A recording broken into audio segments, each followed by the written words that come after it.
Hey, what's up, folks? How long was I out? Not too long. 5, 6 minutes. Hang on, let me just make sure everything. Yeah, Mike Elgato checks out. Okay. Hey, Ratchet, what's up?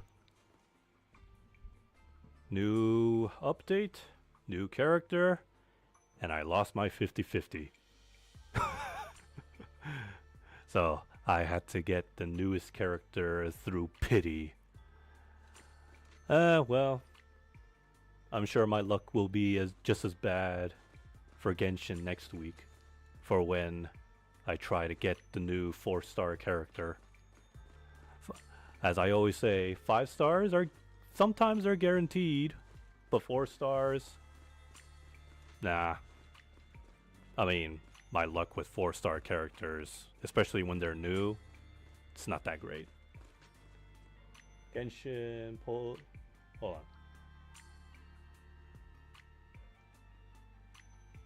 Pull some good characters and finish part 1 of Act 4. Nice. Who's in the banner now? I actually kind of forgot. Wait, no. Was it an Archelino? I think it's a double rerun, right? But I don't remember which 4-star characters are on the banner right now.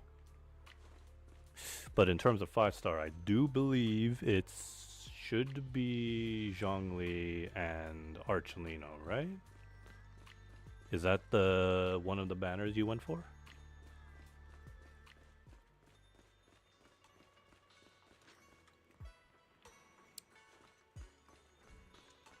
Can't wait for the next update though. Archelino.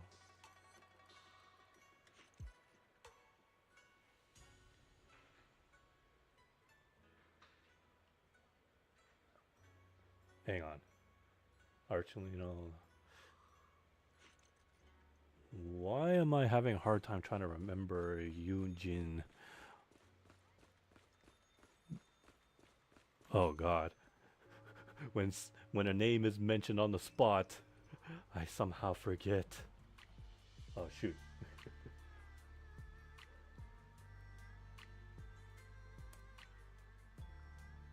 Okay, yeah.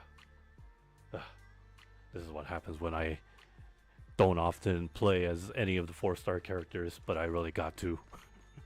They have potential, as I say. But yeah, those are good characters.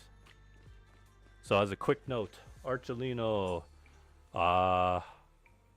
you can build her as a pyro fighter.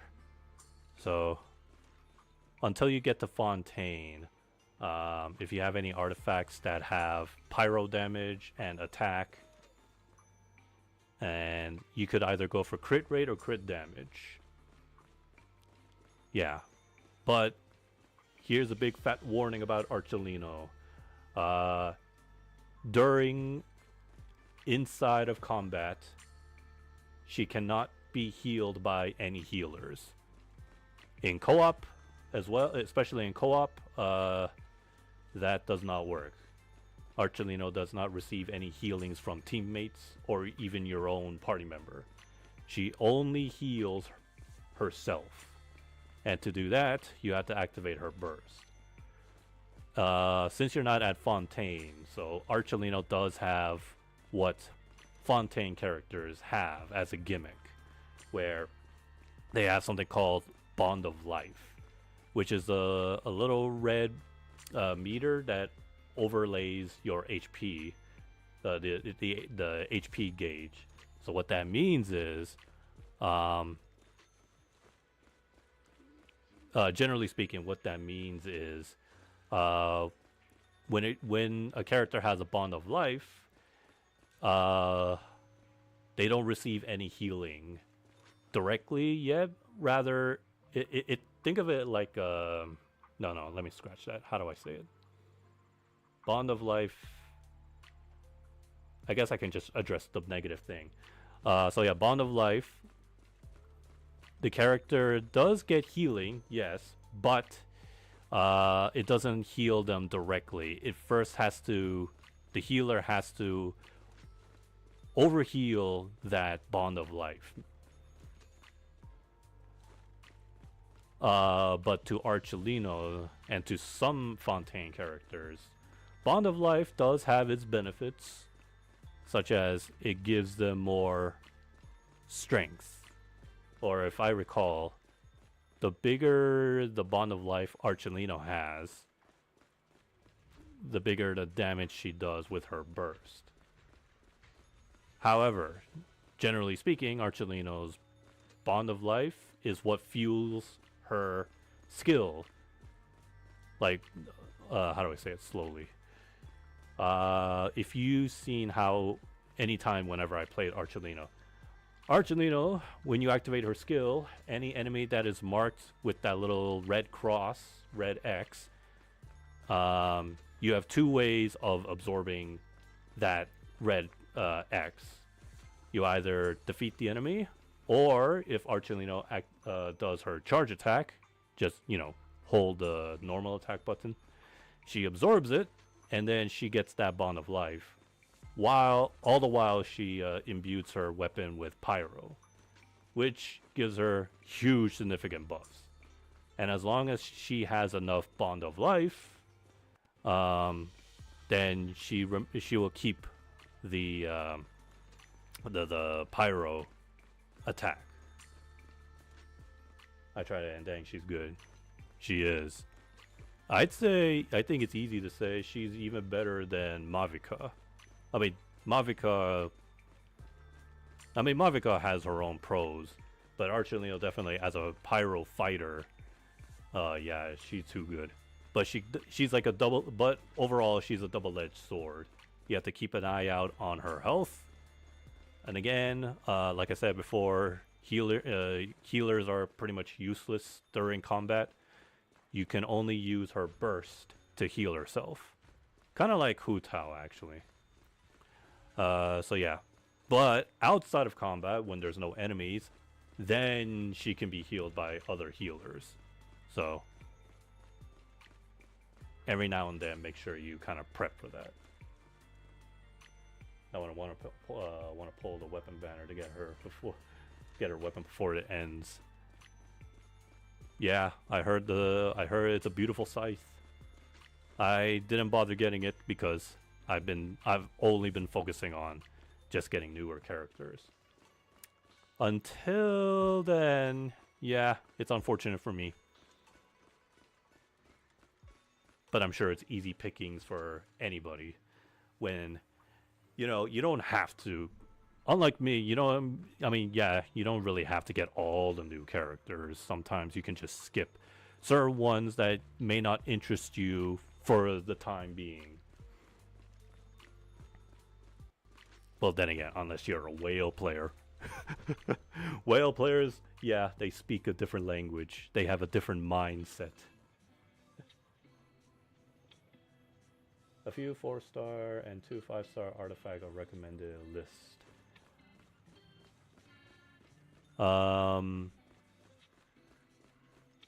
By now are you at the adventure rank where you can obtain 5-star artifacts? 5-star artifacts from domains?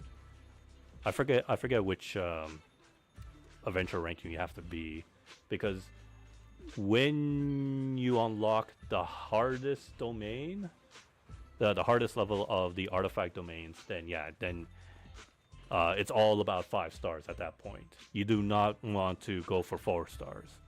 Unless it's a last resort, because 5-star artifacts, they max out at level 20, whereas 4 stars only 16. But you could still technically use 4 stars as just as a temporary equipment until you eventually get the 5-star version. Oh, you can get it? Okay, good.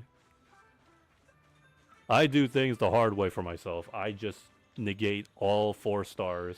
I just use them for as EXP material to level up my 5-star artifacts. But here's a tip: what you can do with if you choose to use 4 stars as a temporary equipment.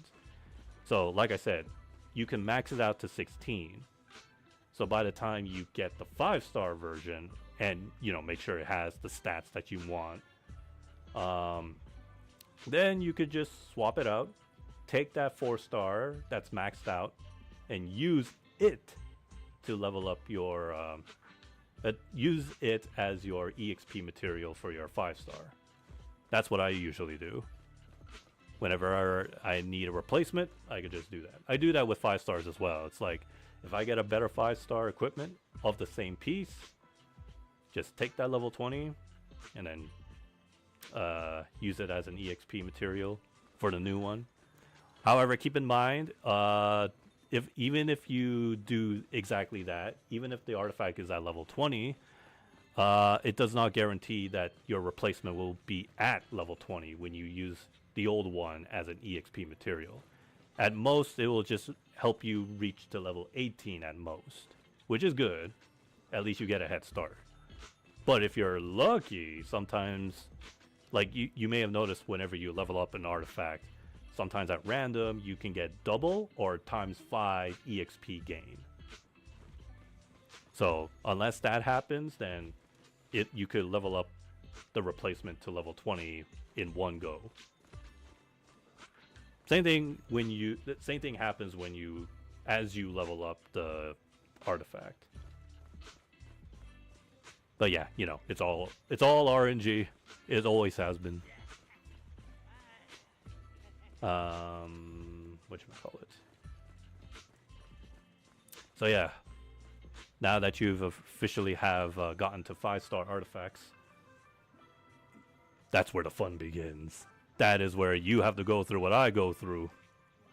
Well, pretty much everybody goes through artifact hunting and,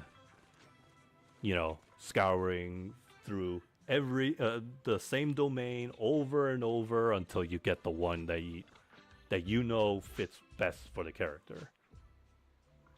Especially if they're fighter types, the attackers, you have to always prioritize substats like crit rate and crit damage.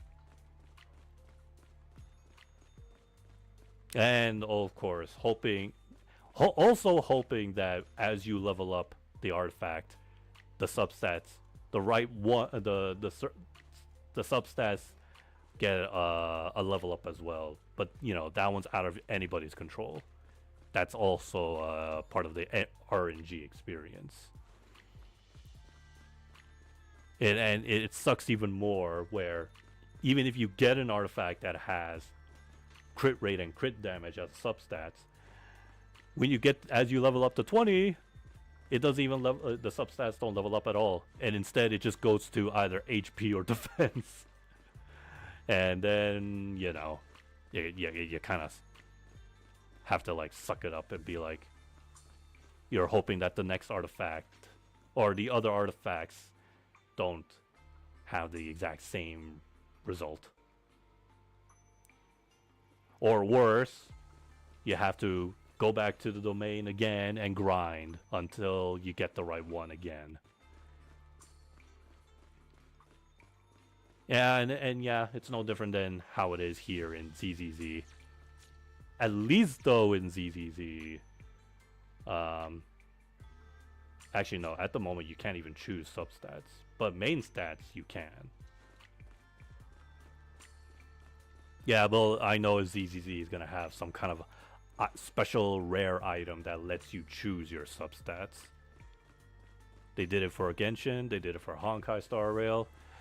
It's just a matter of time doing the same for ZZZ. So why aren't they doing it now? Well, they have to throw in an event, a permanent game mode, to basically implement that item before every ZZZ player can freely choose their favorite substats for their disk drives, drive disks.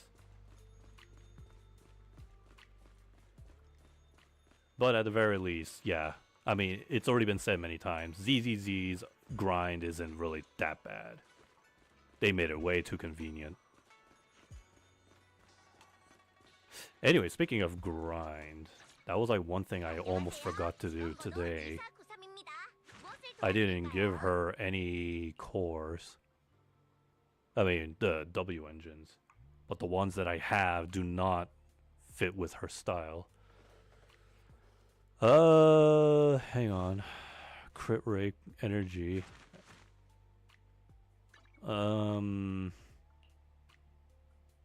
Oh, okay. I think I know which W engine I can grab. You got her. Yeah, through a pity. I lost my 50-50. Which character did I lose to her from? It was none other than the cat. And I believe this was the third time I had to lose my 50-50. Third time in a row. Can you believe that?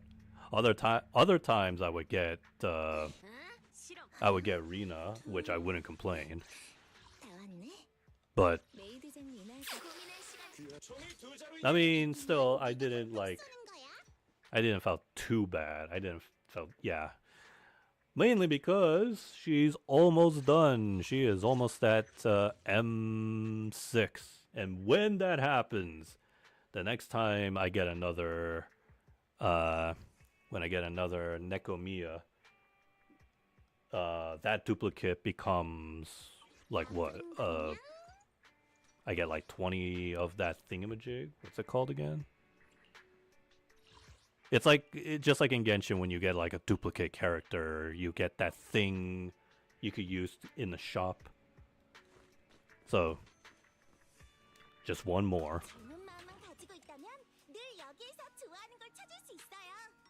Okay, anyways, I guess what I should do is get this one, yeah? Yes.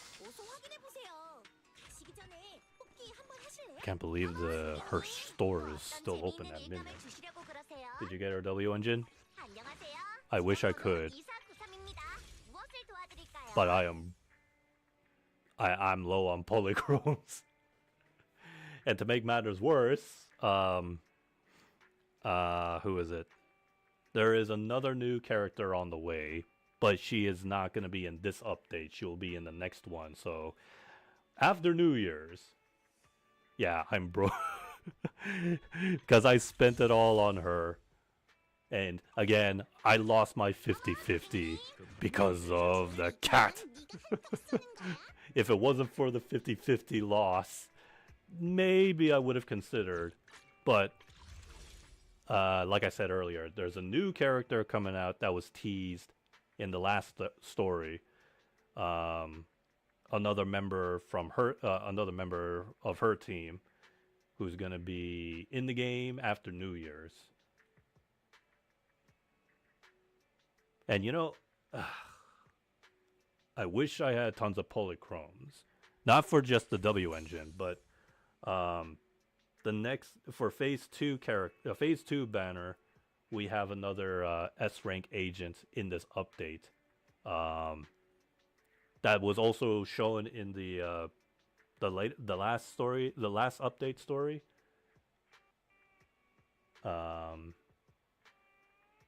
I don't remember his name, but he's a giant robot, a muscular robot with 4 arms, and he's like his hairstyle is kind of that of a lion.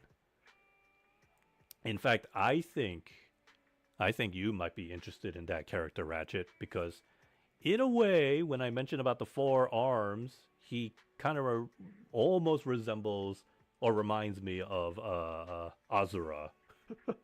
I mean, he's not all raged, but yeah, you should see his move list. It should be on the special program. I don't know what style he is. He's not stun. I'm gonna assume he might be an attack type. So yeah, I was kind of interested in getting him, but seeing as there's gonna be another another waifu in the next update, yeah, I'm gonna have to skip. Especially the fact that I have like no polychromes. So now that I got the new character, I can just save and skip. I don't know how much I'll have, but hopefully it'll be enough before after the new update goes live in January. Or sometime in January, actually, because I think they're... Since now Hoyoverse is taking it a longer time, like it's no longer... I mean, it's still a month long, but I think they extended another week. So 1 month plus 1 week for a new update for each game. So my guess is that they're giving themselves more time for new updates to develop each new update. While that kind of sucks, but hey, look at it this way. This means each phase banner gets a longer time. The Hoyoverse is giving people more time if they want to roll for the character or, get duplicates. So, it's not all that bad. A slight delay or extended time it's good. It's fine. But I'll be honest, it just makes me a little impatient because when I finish the story and when the grinding is more or less, mitigated, it's like, well, I got 4 weeks left until the next update. What am I supposed to do? I mean, it's that feeling of drought. There's like nothing else to do. It's like when you play a full game and then you just wait for the DLC or something.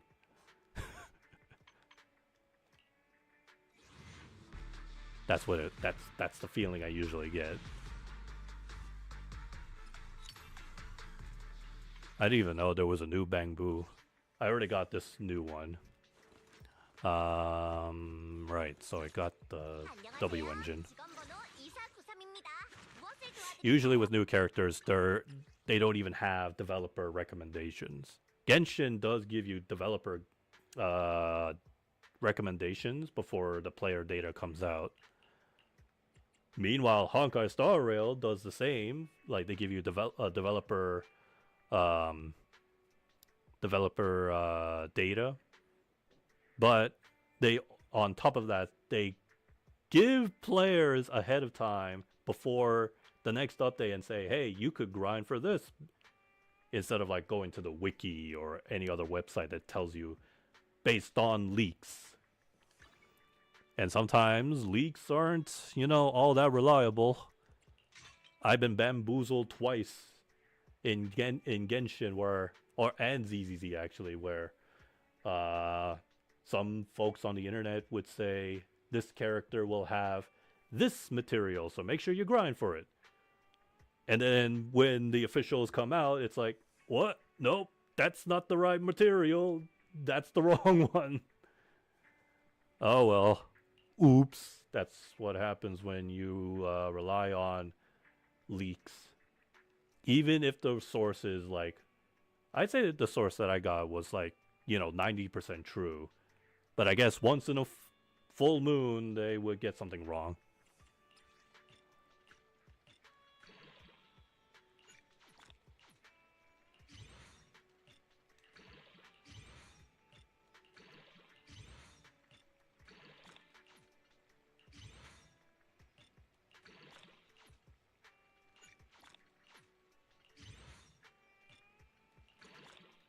Alright, that's done. How many do I have remaining though? 또 어떤 재미있는 일감을 주시려고 그러세요? 오늘 신상품이 들어왔어요. 이리 와서 보고 가세요. Oh, 구경한다고 손해 보는 건 아니잖아요. I have just a few enough to get a duplicate. So, 잘 챙겨가세요. 잘 챙겨가세요. 만족. 어서 확인해 보세요. 가게 밖으로 가지고 나갔던 건 책임지지 않는 게 저희 가게 원칙이랍니다. it's always by one. Oh well. 다음에 또 오세요. 신상품 업데이트 시간은 랜덤이랍니다. 안녕하세요. 직원 번호 2493입니다. 4493입니다. 무엇을 도와드릴까요? Overclock.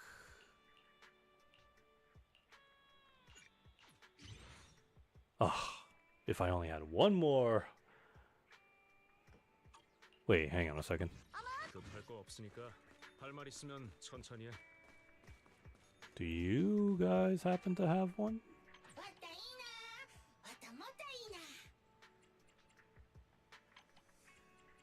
Really? Ugh. Jeez.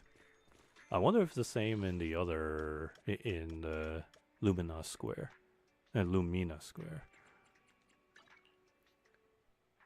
There is something wrong with the story audio when characters not talk. Oh no! It's not something that's wrong. Like it's not a bug. It's actually a recording issue that they mentioned it ahead of time yesterday, where they did say that some voice lines weren't there or something like that, or some of the voice lines will be absent for the story. At least I'm assuming it's not a bug and just maybe there was no voice lines. Alright, no, it's the same.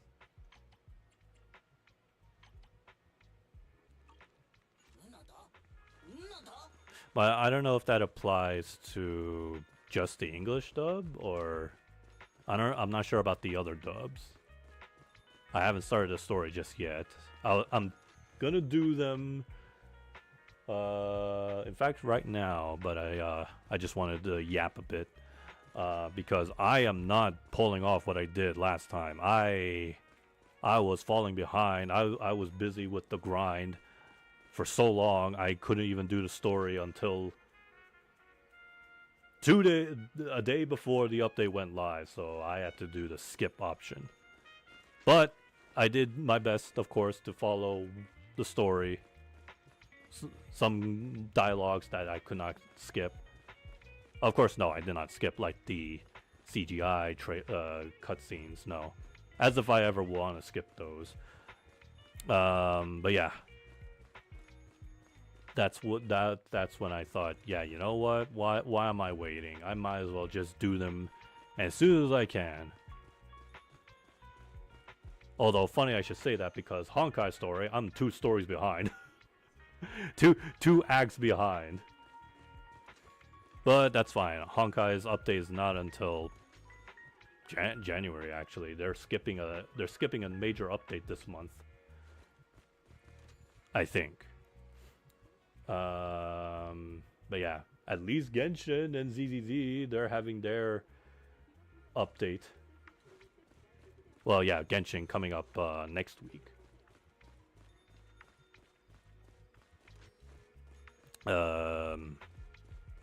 Yeah. Anyways, before I do the story, whatchamacallit? What have I been doing? Well, I bought some stuff, a couple of games from the Black Friday sale on the Microsoft Store. And frickin' finally, Gears of War 2 and 3 were on sale. For like $8 each. Although, unfortunately, Gears of War Judgment was not on sales. Not sure why, but okay, yeah, that's fine. 2 and 3. I have played 3, but I never played 2. I have never heard anyone ever talk about Gears of War 2. So I jumped right in and just started playing the game. Pretty fun so far, but it's turning the story so far doesn't feel like it's definitely, the story itself definitely doesn't like focus on Marcus at all. He's just now leader of his own team, but it's like the story now revolves Dom, which I get because yeah, I do know a spoiler, even though yeah, I haven't played it, but I have seen spoilers a long time ago, and I still remember it on the back of my head. And yeah, now I understand why Gears 2 feels more like Dom's perspective. Like, it's now focused on him, more or less. I mean, it's not a spoiler at this point, right? But yeah, basically, I mean, even right off the second level, where Dom is like asking Anya like any whereabouts of his wife. So then the dots in my head connected. I was like, oh no, because I know what happens, but I want to know why it happens. And then yeah, so far I'm in the part where I last left off was Marcus and Dom, Baird and Cole managed to escape from some lab facility. And yeah, I guess now I know. I mean, to them, they were still like lost, confused what the heck what that lab was. But to me, yeah, I know what's to come. And especially after playing Gears 3. But I barely have any memories of Gears 3 other than Dom's sacrifice. Yeah. But I think I need... I mean, now's a good time as ever for me to like go back and play it and see if any muscle memory comes back to me aside of Dom. But man, that sucks. Dom was such a good character. But at least he's coming back along with Marcus for that Gears of War Origin E-Day. Which I'm still hoping they did not cancel that, because God forbid... Well, then again, that's not a Microsoft product anymore. It's Epic Games, right? I mean, imagine if it was still Xbox. Microsoft would have just canceled it. Just like how they canceled everything, almost. I mean, did you hear that Microsoft's going to hike up the price on the Xbox stuff again? All because they spent too much $1 million of money on something called OpenAI. I don't know, some new software, AI software. And because of that, you know, since it was such a failure of a product, Microsoft is now paying the price, while we, the consumers, are going to be paying even more. Or anybody who hasn't bought an Xbox. But then again, at this point, now people are really wondering, what's the point of buying an Xbox when all of their exclusives, except for Killer Instinct, is now on other platforms, especially on PC. It's like, why play Gears on Xbox when it's on PC? With crossplay, so, you know. But, yeah. Microsoft's gonna need to do some restructuring of their own. And here I thought Activision needed one. But now everybody in Microsoft needs one. But anyways, aside of that, what else did I buy? Oh yes, I finally bought Sonic Racing Cross World. Did all the Grand Prix in one go. It wasn't too hard, except, I mean, I had to use the tickets. And then I realized, gold trophies have the tickets, which means I did win the race, but I didn't win. I have to win the Grand Prix without using a single ticket. So then I was like, okay, time for a rerun, which is going at a smooth progress. But man, I mean, it's been a long time since I last played like a Mario Kart game where you had to go do a run without retrying or whatever. I mean, Mario Kart was more strict, where you had to always stay in first place.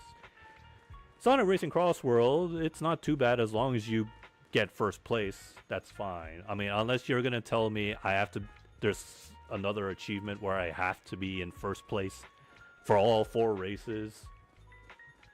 If that's true, then I would believe you. But for now, I'm just doing a rerun of all the tracks without using the ticket. But what I also want to say is that, hey, at least the CPUs are, especially the rival characters, are real pushovers, which I don't mind. At least it's much better than Mario Kart's AI.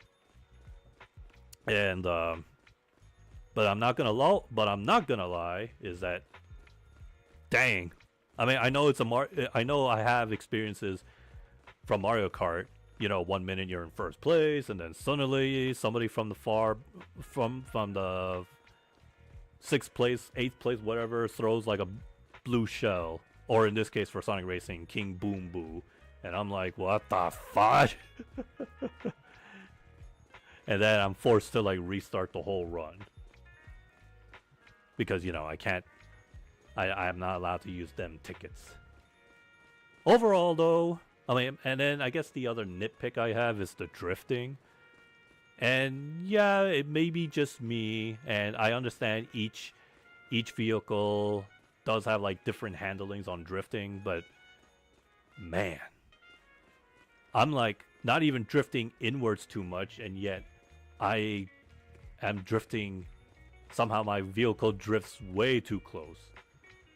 And then comes the weight. Like the weight, you know, like light, medium, heavy. And I'm thinking, wait, how is Blaze a heavy character? Well, how is she pushing me? She's not as Big the Cat or Eggman. And then I realized, wait, hang on a second. No, it's because I'm on a hoverboard.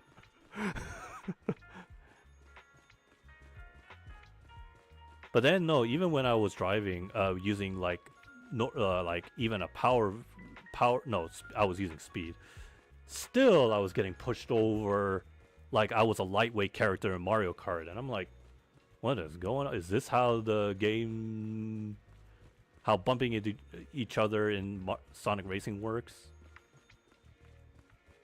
Well, it's just another case. It's just don't worry. It's just a case of me trying to still trying to cope and understand the mechanics and the physics. Overall, though, it's still a great game. And yeah, I think it's safe for me to say that this was an easy pick over Mario Kart World. Not to say Mario Kart World is bad. I mean, I can't have a full verdict without even playing it, but at least it's not too crazy. Last I checked Mario Kart World, 24 racers sounds good on paper, but on execution, yeah, good luck trying not to get hit by 10 green shells. Because I swear, especially on online play, I've seen a lot of people get hit every few seconds. And since Mario Kart World goes back to the old hit detection where you can get constantly hit over and over, even if you got hit once, you can get hit again. Mario Kart 8, you had like a certain time frame when you're invincible, so you know nobody can like chain attack you. But man, I think they should have just stuck to that. Maybe reduce the invincible frames, but man, it seems like online play is just crazy. And again, not a fan of the way how Mario Kart World does that straight road highway transition. Like, again, it's another case of it sounds good on paper, but execution wise, people just got sick of it. They just wanted classic traditional 3 laps. In fact, no, you know what they should have also done? Other than keeping the 3 laps, they should have done what they've been doing with the tour tracks in the Mario Kart 8 DLC. That's something I liked. I liked how you could, like, you know, go in a straight road, and then the second lap you take an alternate route, and then lap 3 maybe you're going backwards. They should have. That was the foundation they should have used or reused for Mario Kart World, instead of just giving us a simple highway track. And then look at Sonic Racing Cross World. They knew. I mean, they knew what they were doing.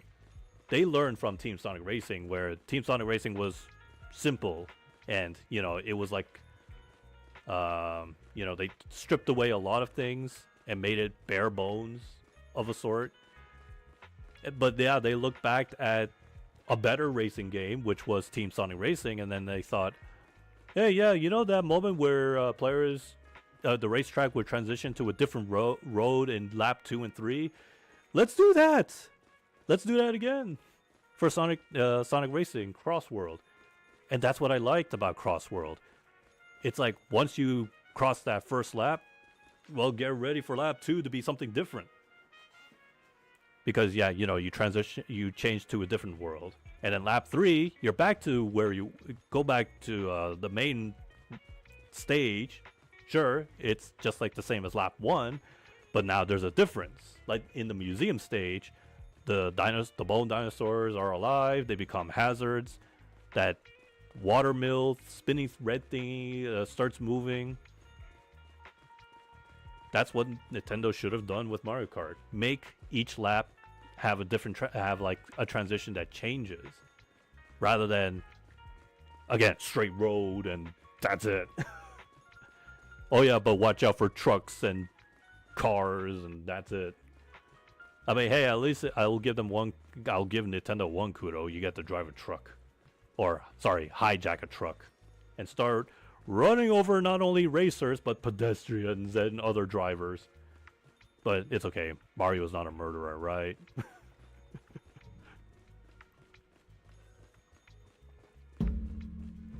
Anyways, what else did I bought? Oh yes, I bought an interesting SWAT game that I'm sure you may have heard of. Ready or Not. I had my eyes set on that game for a while, and I was just waiting for like a sales. I mean, it wasn't even like a fully full price game, like, you know, compared to like today, you know, $79.99 games. But yeah, no, that game was pretty decent. I would call it a SWAT simulator, but it definitely has quality than those simulator games. Like, in fact, if I'm not mistaken, Ready or Not had some controversies before release. There were some levels that were, well, let's say, very sensitive topics that involves children. But at the final product, there was a place where you get to like go through the some place that was turning kids into like movie stars, but then it turns out when you go inside, it was much worse. So at least that content made it into the final build.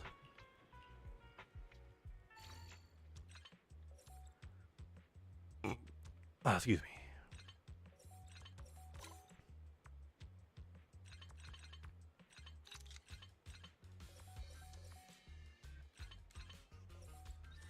And it's really tough, even on normal mode.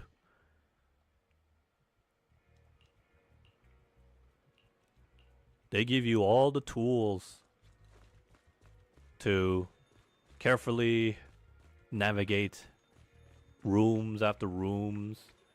I would also say it's more or less like Rainbow Six Vegas, if you remember that. But I'd say I would choose this over Rainbow Six Vegas, because at least in Ready or Not, if you're playing by yourself, you actually are given four SWAT members and you can give them commands, like kind of like a Star Wars commando, and they have very, very specific list of commands you can give them. You can do like a old-fashioned breach door, throw a flashbang, make them plant a C4 to breach. You can make them lockpick. You can have them like do a search and clear room, whatever. The only downside is that every now and then the bots would get in your way. They get stuck on something. But all you have to do is like give them a command, and then and if it doesn't work, just do it again. Tell them to rally to yourself, and then give them the command to do something to get them unstuck. But they're pretty more or less reliable. They have good aim, better than me. Although in terms of aiming, yeah, I say it's too good because they end up killing the suspects.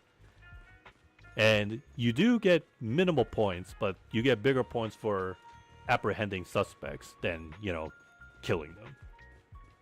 Because, yeah, just like in real life, you do not want the suspects dead. You want to keep them alive.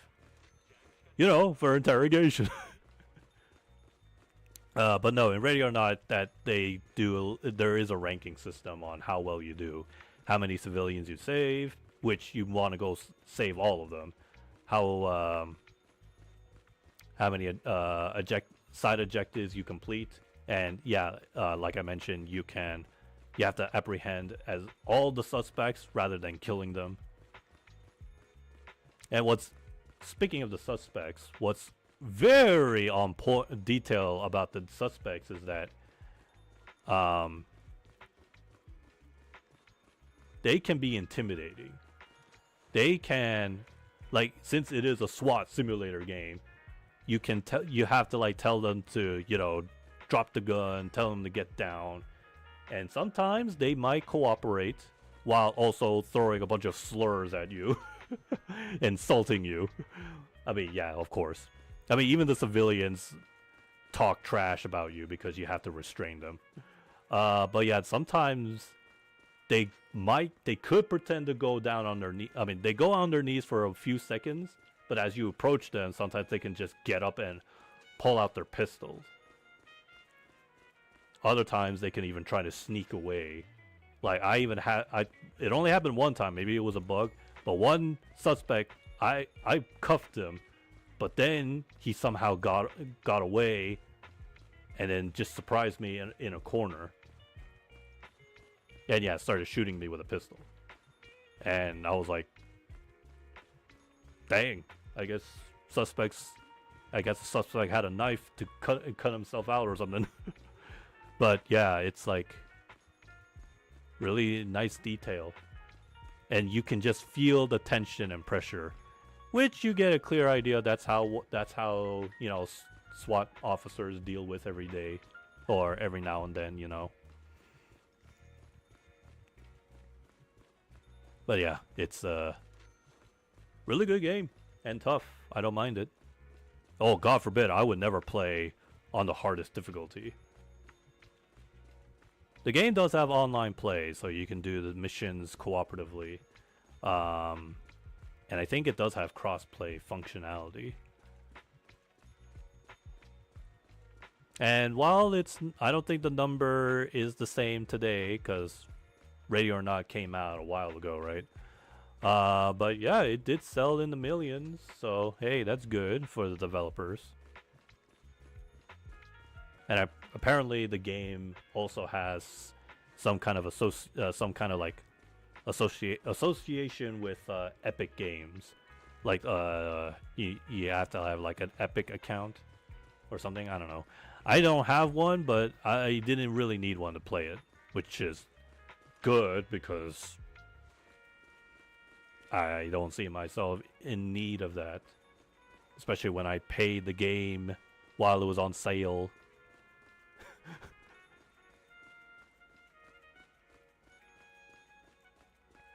Oh yeah, but speaking of the gunplay, it's pretty immersive, I have to say. So unlike most FPS games, Ready or Not, the ammo count, you cannot see it visibly in your HUD. It's only visible when you do an ammo check. There's no reticule at all. So you end up doing, ADS pretty often. But there are a lot of attachments you can give yourself, like sights, laser pointers and such. But I do like that, actually, because, again, it feels very immersive. Sometimes, because you have no ammo count visible on your screen, you would have to, actually check your clip to see how much is left in it. And if you try reloading, guess what? Not only do you replace the old one with a new clip or a new magazine, the previous magazine that has if it has little ammo, it stays with you. It sticks with you. So say if you use all of your magazines, but you only have that leftover from your first magazine, then it's like pretty on point, pretty realistic. And yeah, same thing with shotguns. And there have been moments where I was like, there's no auto reload either. There's not even a thing for that in the options. It's all realistic, I guess you could say. So if you ever run out of ammo, you better play the game with your headphones on, because I mean, watch out for the gunfire. It's really loud. But yeah, you can even hear the clicking whenever you're out of ammo. And since it doesn't have an auto reload, yeah, make sure you really do check your ammo count. And yeah, the way how they do it in like animation, it literally like your character literally pulls the magazine out and checks like a little bit on the inside, but there's also like an icon that shows how much is left in it. Anyways, yeah, so it was. I'll show that. It's really good. Really good game. Challenging.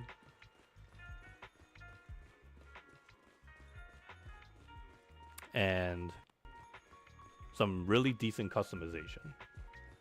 And I would choose Battlefield over Call of Duty, but I guess at this point I should say any FPS game would do except for Call of Duty. In fact, apparently Black Ops 7 just dropped an update where the supposedly game mode, I think it's like some kind of a PvE extraction game mode. You're supposed to unlock that by completing the story. But then Treyarch was like, hey, the latest update, you don't need to play the story anymore. Now you could just play the unlockable game mode. And my god, the copiums. Like they tweeted out on Twitter saying they're so happy that people are playing the campaign. But truth is, nobody was. Because the thing is, everybody knows how bad the story is. That's why people are avoiding from playing it. And because clearly Treyarch on Copium, they were like, nobody's playing the story, might as well just make the unlock and get that game mode become available to everybody, since nobody's playing the story. They say they're happy that people are playing the campaign, but then they kind of like backhanded everybody and said, you know what, fudge it. Let's just, you guys are not even really playing the campaign, so we'll just make that extraction game mode available to everybody.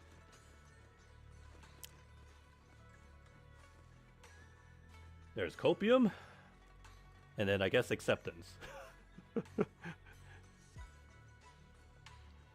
Well, I mean, sure. I mean, Battlefield 6's story wasn't that great either.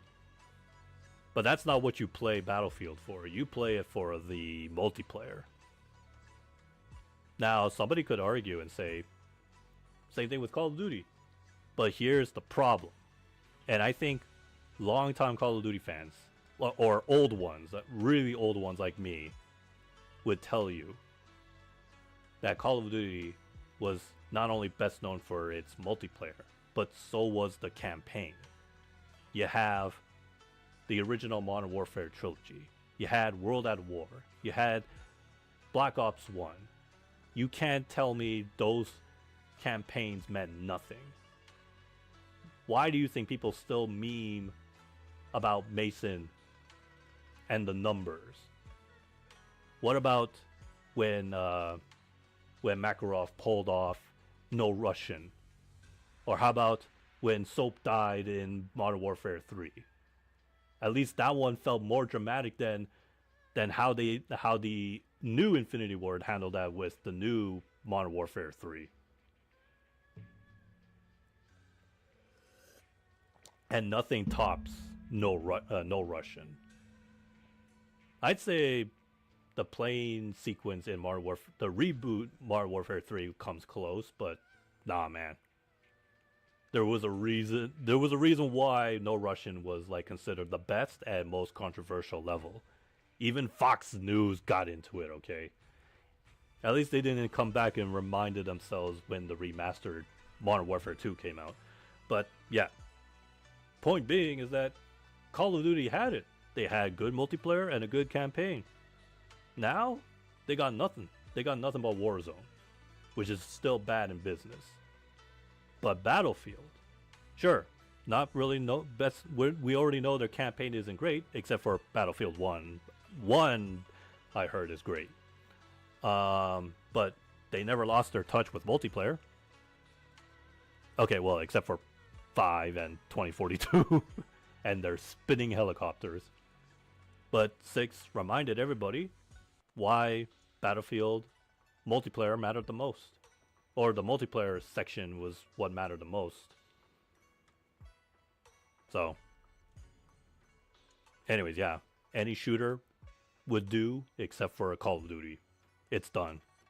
In fact, even Activision was coping so hard before release. They were saying it was that they were expecting Black Ops 7 to succeed, no problem, because it's Call of Duty. Now they're facing the reality. And trust me, Infinity Ward is going to have a hell of a time. Because, well, they got Modern Warfare 4 in the making. And if it comes out next year, sorry, that's it. No, Activision doesn't know how to handle this. They really should stop with the whole yearly releases. Only then can they, take a moment to step back and fix their business structure as a whole and how they should handle their IPs.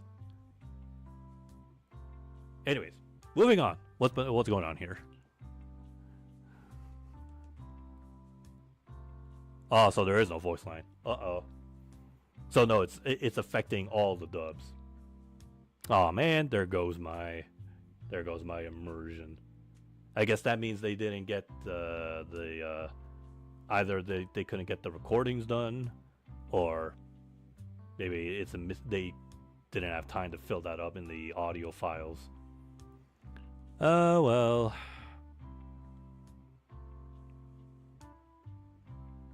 I wonder if that affects also to the CGI cutscenes. So yeah, last time in the story, they were following some...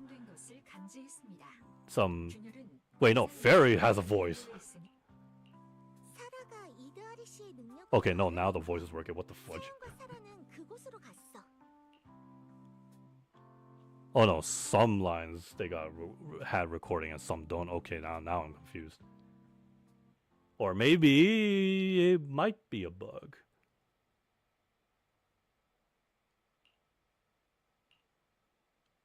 Ah, whatever. At least if you can read, that's all that matters, right? Meanwhile, some gamers be like, reading. 네 소원은 그분께서 이루어주실 거야. 나의 소원. 그래, 너의 악몽 깊숙한 곳에 숨겨진 네가 가장 마지막에 두려워하는. Ah, poor dude. 그 어떤 대가를 치르더라도 막고 싶은. 그것이 가져올 최악의 결말이.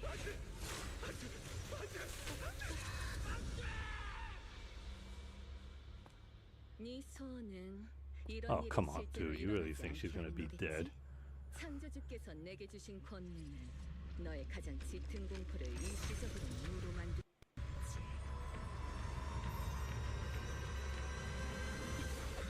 이로써 넌 악몽에서 해방됐어.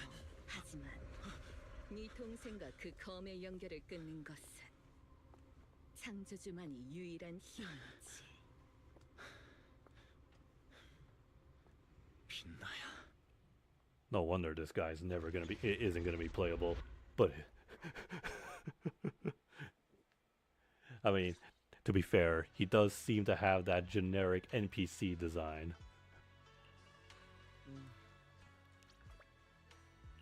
Oh boy. How will the others react then, knowing that one of their own has turned to the creator? Or I should say the evil creator.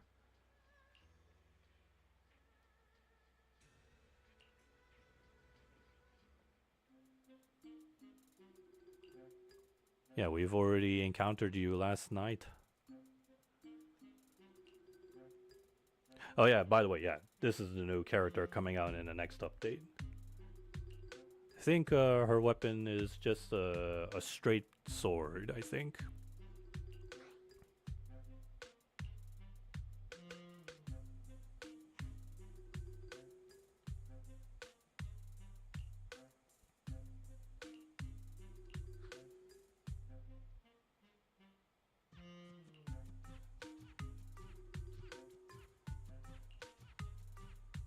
I guess I would also joke that means she's going to be taking the spotlight.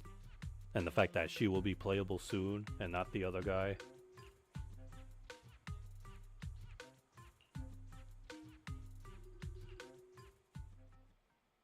I mean, what do you expect from a gacha game? It's always the waifus.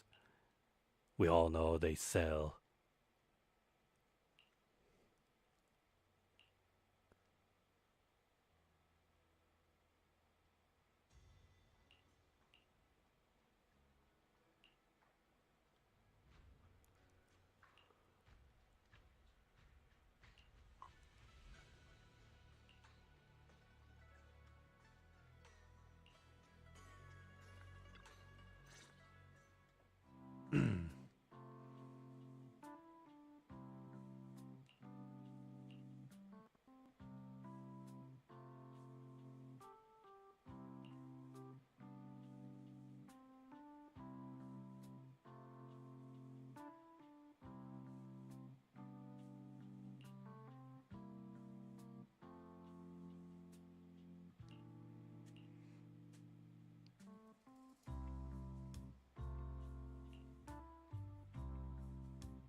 Oh, okay.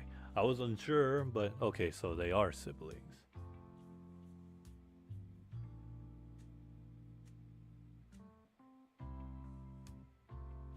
We are near the end of season 2. This is chapter 5.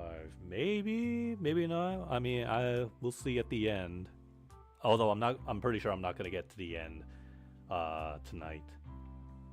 I did stream pretty late at night. It depends on how much is in this chapter. But part of me, I'm getting this feeling that I think there might be a part 2. Just like how in season 1, chapter 5 was split into 2 parts.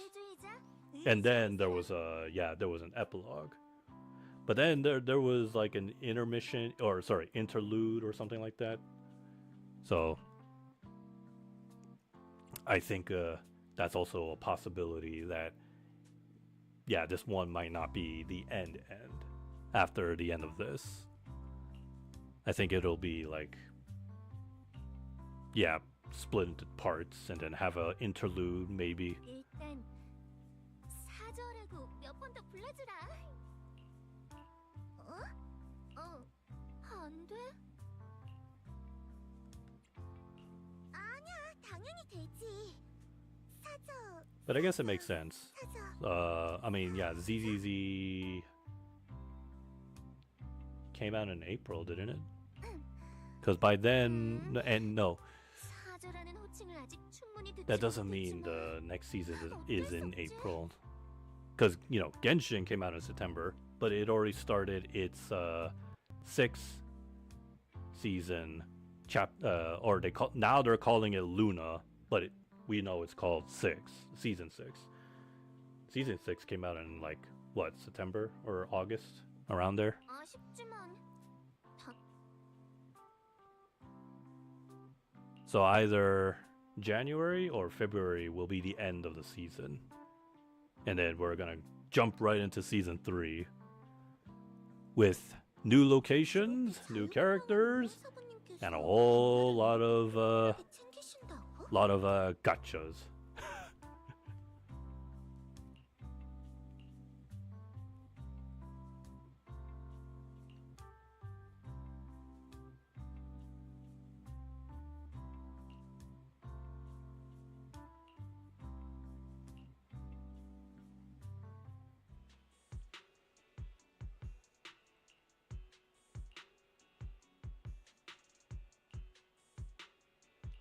광부들이 갇혔다고요?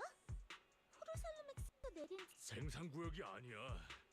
그쪽은 오래된 광산인데 그러다 Another mining site 그 that 베어지가 needs help. 대폭발이 일어났고 The last update, the last story, last chapter had something to do with the mines 덕분에 and my asthma. 당시 그곳에서 구조된 생존자 친구들은 그런데 일이 이렇게 될 줄이야. One of these days, we're gonna beat the living shit out of that Sarah lady.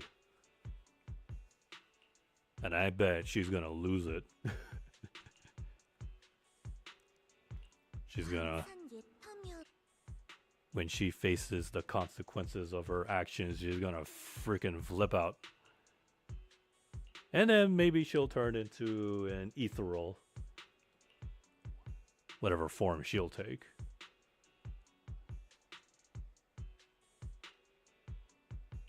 아까는 상황이 상황인지라 말 못했어.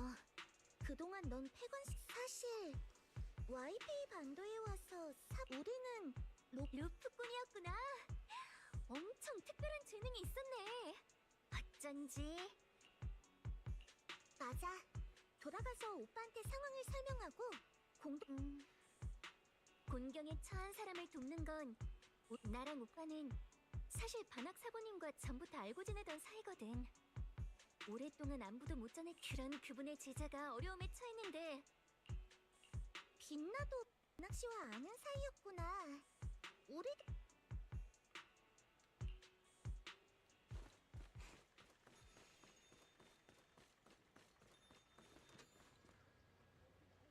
She got them legs and tail. Amazing.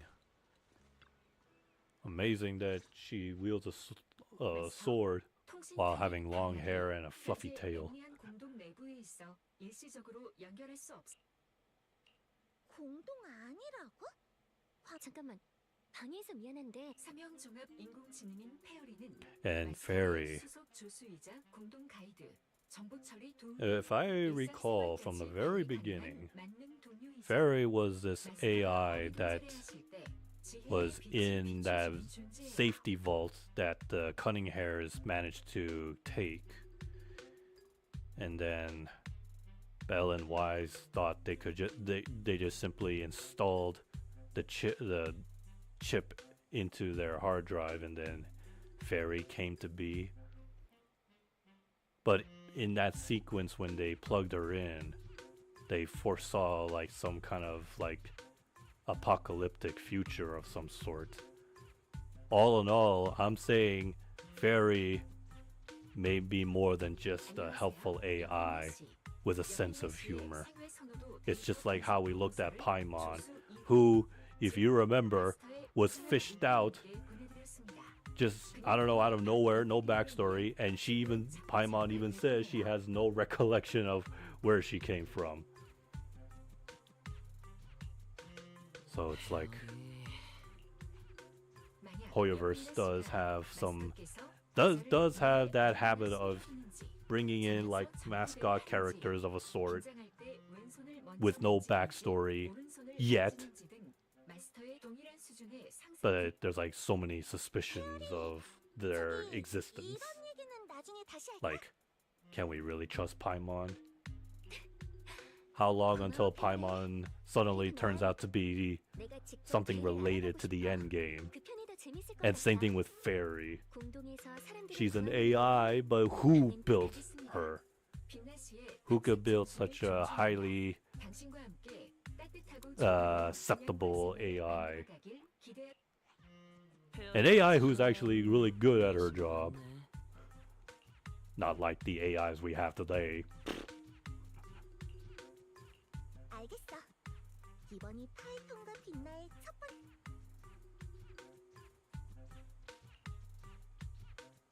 I heard that Google has like some stupid AI generator thing, and they're advertising it all across YouTube ads. And I'm looking at it like, really? That's the best you can make? Like, who would want to use this?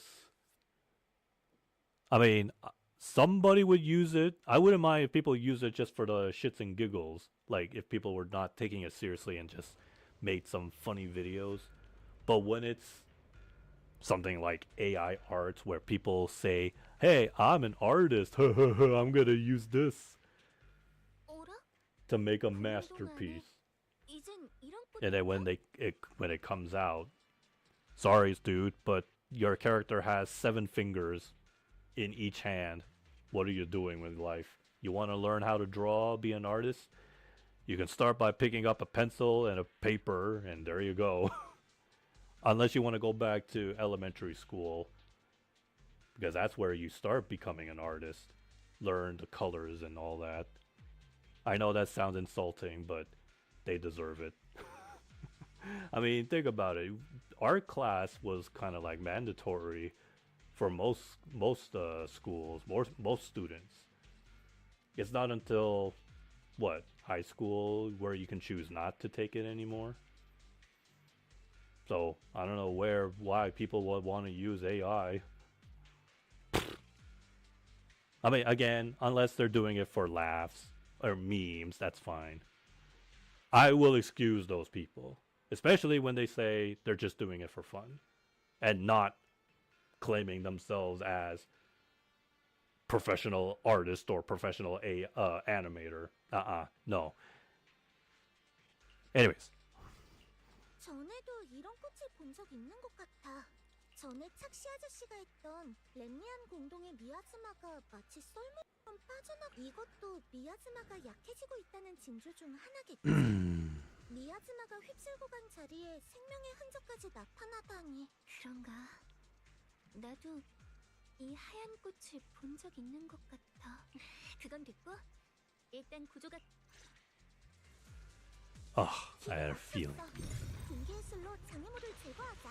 They never let me use my own characters. 누군가 도움을 청하고 있어. 저쪽이야.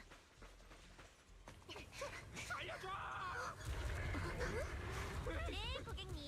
지금 바로 응대해드릴게요.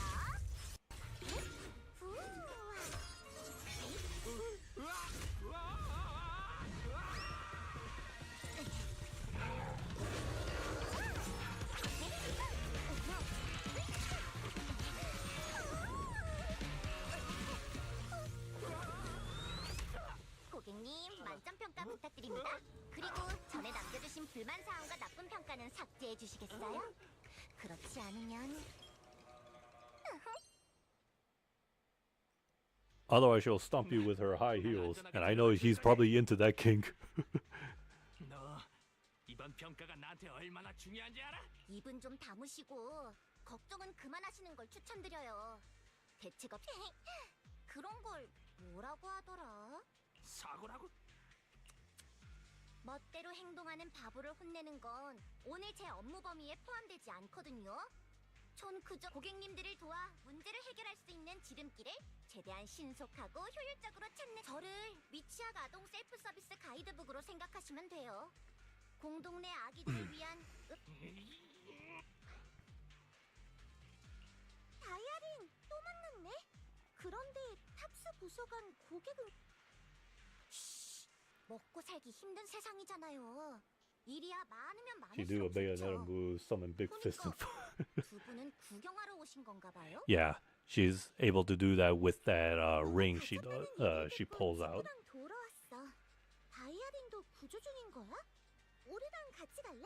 서로 좋으면 It's like Portal, except on the other side of the ring comes a giant fist or foot, depending on what she sticks it into. 저는 그저 민원을 처리하러 온 불쌍한 상담원일 뿐인데요.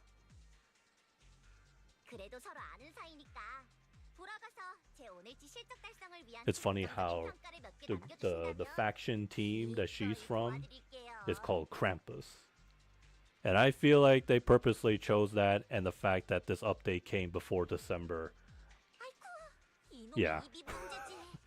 알겠다고 I think it was all 하자마자 planned ahead of 골치 아픈 time. 일이 생겨버렸네.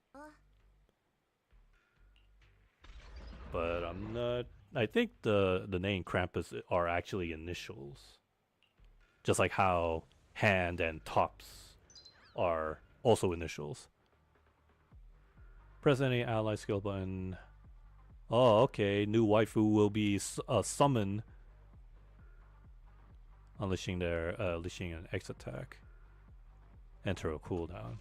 일승일식의 후면 공격이 일단 치명적이죠. 헤이! 헤이! 샤!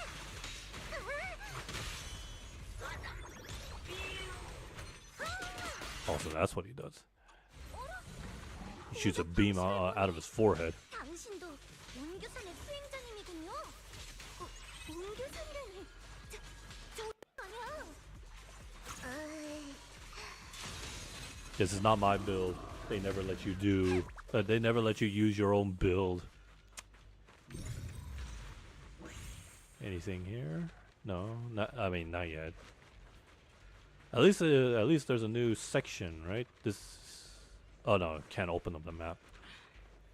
But this was probably a new area. Everybody can do a little scavenging. I wish they made more.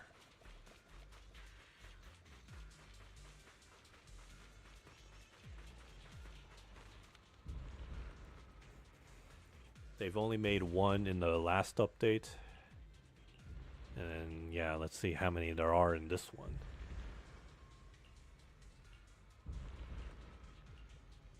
Alright, gotta save the miners. Can I grab it from? No, not from this angle. 세크리파이스? 칭송이는 이미 철저하게 무너진 거 아니었어? 왜 아직 남아있는 거지? 칭송회? 방위군이 전부 일을 깔끔하게 처리하지 않는 건 좋은 습관이 너? 당장... 뭐라고?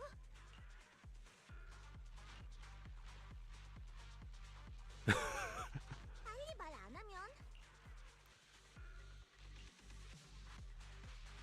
저기 두 분 그런 식으로 물어선 안 돼요.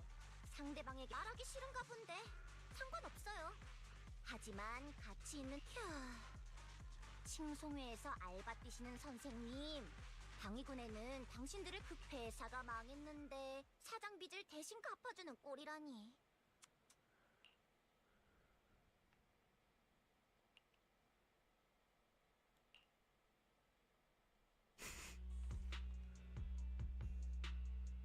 Lady Sarah, again. 역시 사라였군. 솔직히 우린 지난 며칠 동안 발등에 불이 떨어진 사라님께서는 100년 정도 된 것 같고 주변이랑 내가 볼 땐 내 운명은 왜 이리 기구하지? Oh, come on. You know that's in the playbooks for bad guys. They only care for themselves. You henchmen and higher-ups are just, you know, 그냥 날 방위군에 보내줘. expendables. 난 지쳤어. And sometimes loose ends. 삶에 대한 희망을 놓지 마. 처음부터 다시 하라고? 사라님의 힘으로 잠깐. 세크리파이스가 엄청 기이한 일이었어. 메보라크님께서 돌아가신 이후 창조주께서는 사라님에게 특별한 힘을 주셨어. 내가 직접 봤어. 사라님은 여러 세크리파이스들을 침식 흔적 하나 없는 원래의 평범한 모습으로 돌려놓으셨지. 사라님께서는 이걸 Return to the origin. 전에 본 환영 속에서 엽사 형이 사라가 자신의 악몽을 없애주었다고 했지. 그런 심오한 걸 나 같은 하찮은 존재가 어떻게 알겠어? 창조주의 권능을 계승한 뒤 사라님의 행동은 점점 더 She's trying to gain trust of those. 다른 동료가 있어? 이런... 마스터, 심박수가 140까지 치솟았어요. 지금 화재 전. Very, I don't need to know that. You don't need to say it out loud. 그... 사람을 구하는 게 먼저니까. That's right, she doesn't know 일단 yet. 이 사람은 제압해 두고 일을 해결한 다음에 취조를 계속할까? 응. 지금 가장 급한 건 dun환자를 구하는 거니까 일단은 술법으로 제압해둘. 그럼 Excuse me. Fox, I think I'm just gonna call him Fox Brother, is with Sarah. 돌무더기가 길을 막고 있어. 엄청 큰 돌무더기네. 우선 이쪽부터 조사해보자. Oh no, investigate. We just need to change the rails and then maybe go boom? 일단 레버를 Or we 돌려서 kick it? 올바른 철... 이제 광석차를 밀어서 돌무더기 앞까지 가져가면 되는 거지?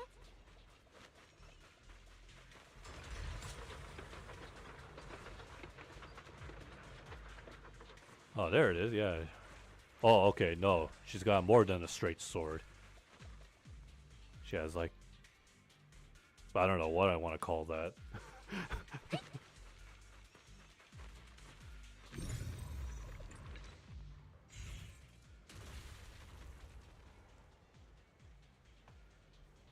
아까 봤던 갇혀있던 사람은 아마 저 안에 있을 거예요. 그럼 붕괴의 수를 한 번 Line 더 them 써보자. up and demolish.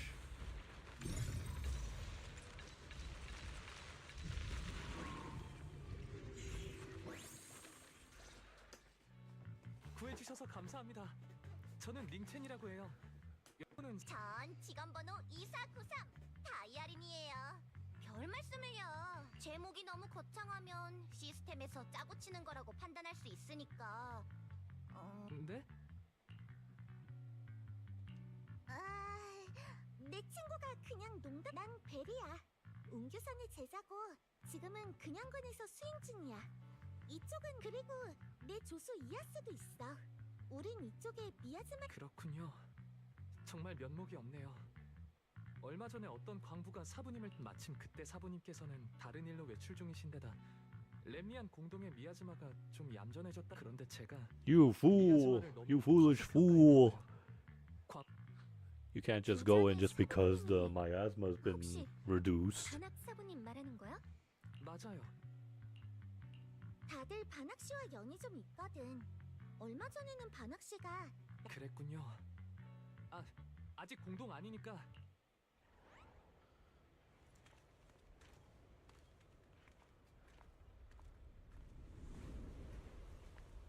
Why so ominous? We already met this character. 아직 What's she 배움이 doing up there? 부족하지만 짐이 되지 않게 최선을 다할게요.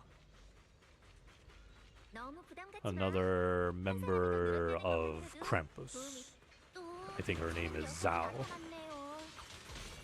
땡땡이 치러 나온 시간도 소중하다고요.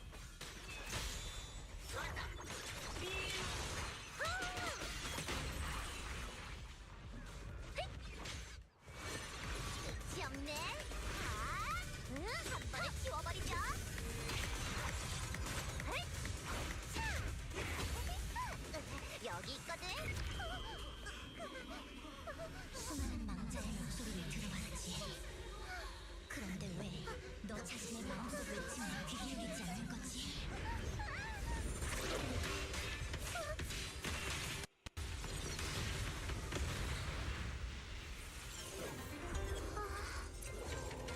There he is, finally. I mean, he was in the last story. 반학 사부님! Zenyatta, except now more buff.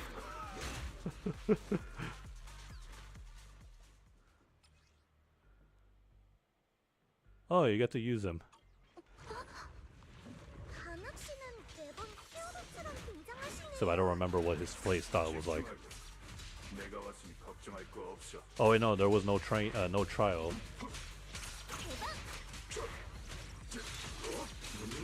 태산 흔들기.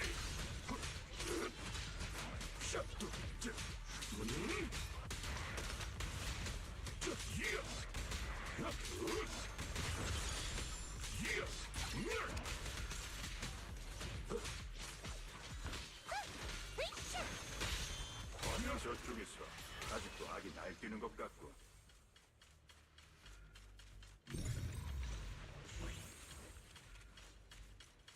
Always a good opportunity to let players try out new characters before they consider pulling a gotcha on them. Like if they're worth it or not. 그런 녀석들도 있었구나. 무방. 자네들은 스스로를 지키는 데 집중하도록 하게.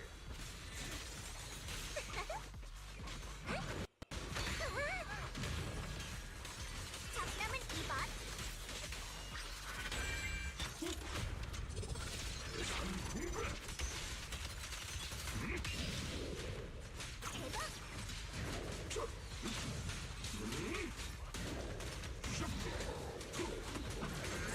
최고의 상담사와 연결되어. 다들 무사한가? 사부님, 반학 씨, 도와주셔서 감사. 방금 건 도와주셔서 다이아리. 내가 도착했을 때 아무것도 아니에요. You don't say it's nothing. 죄송합니다, 사부님. 제가 경솔했어요. 다음에는 이러지 말게. 얼로 내일 아침에 목임자 네, 300 strikes. 지키지 못하는 주먹은 타인을 구제할 수 없다. Well, at least it's better than 40 lashes. 주먹만큼의 Oh no. 의미가 있지. 능력이 부족함에도 억지로 도우려 한다면 네, 명심하겠습니다. 돌아가서 벌을 달게 받을게요. 반학 씨는 평소엔 늘 겸손하고 온화하신데 제자를 반학 사부님, 저를 빛나. 도착하자마자 널 알아봤지만 적을 상대하느라 긴장을 풀 수 없었어. 적과 맞서는 것은 손으로 물을 퍼내는 것과 같아. 작은 틈 하나가 모든 걸 잃는 결과를 초래할 수 있다. 그러니 상대의 실력이 어떻든 간에 신중하게 임해라.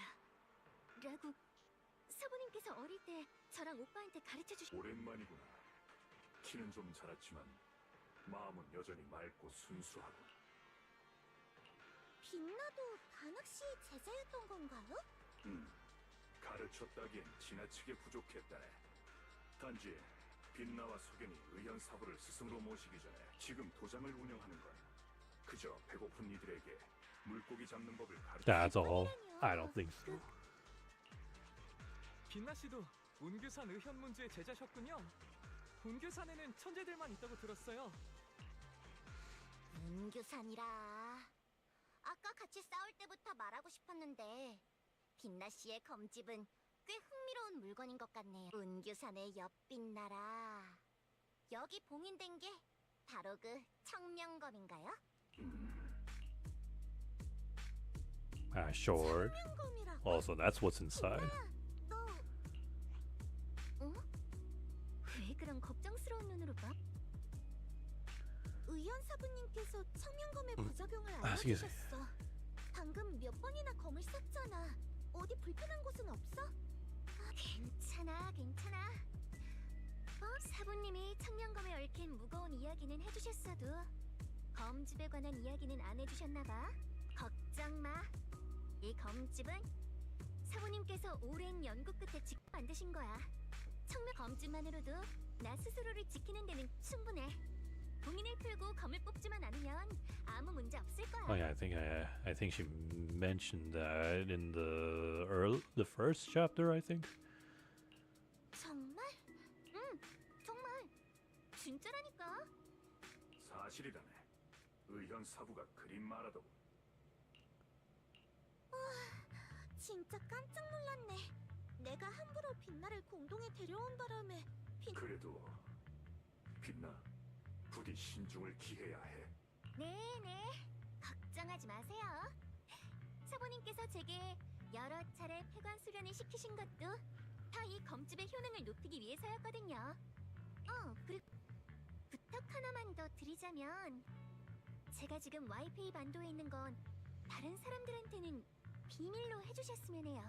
너 혼자서 산을 내려온 거야? 네, 여기서 말하긴 좀 그렇고 밖으로 나가서 설명해 드릴게요. 이런 방해해서 죄송해요. 잠깐 땡땡이 치러 나왔다가 감동적인 재회를 목격한 건 좋은데 제 일을 감독하시는 분이 곧 저는 먼저 눈치껏 가볼게요. 두 분 다이아린 오늘 정말 고마웠어. 여러분 모두에게 빚을 지게 만드는 것도 나름 괜찮은 업무 실적인 것 같네요. 다들 좋은 평가 남겨주시는 거 잊지. 사부님, 조난되었던 사람들은 모두 구조됐어요. 이만 나가도록 하지.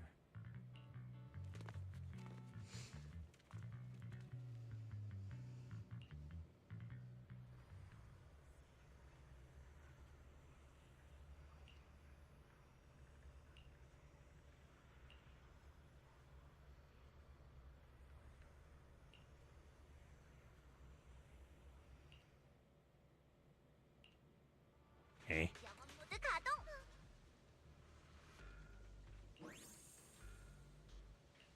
후후, 이제 조바심을 내고 있을 감독관이 유. 만들어.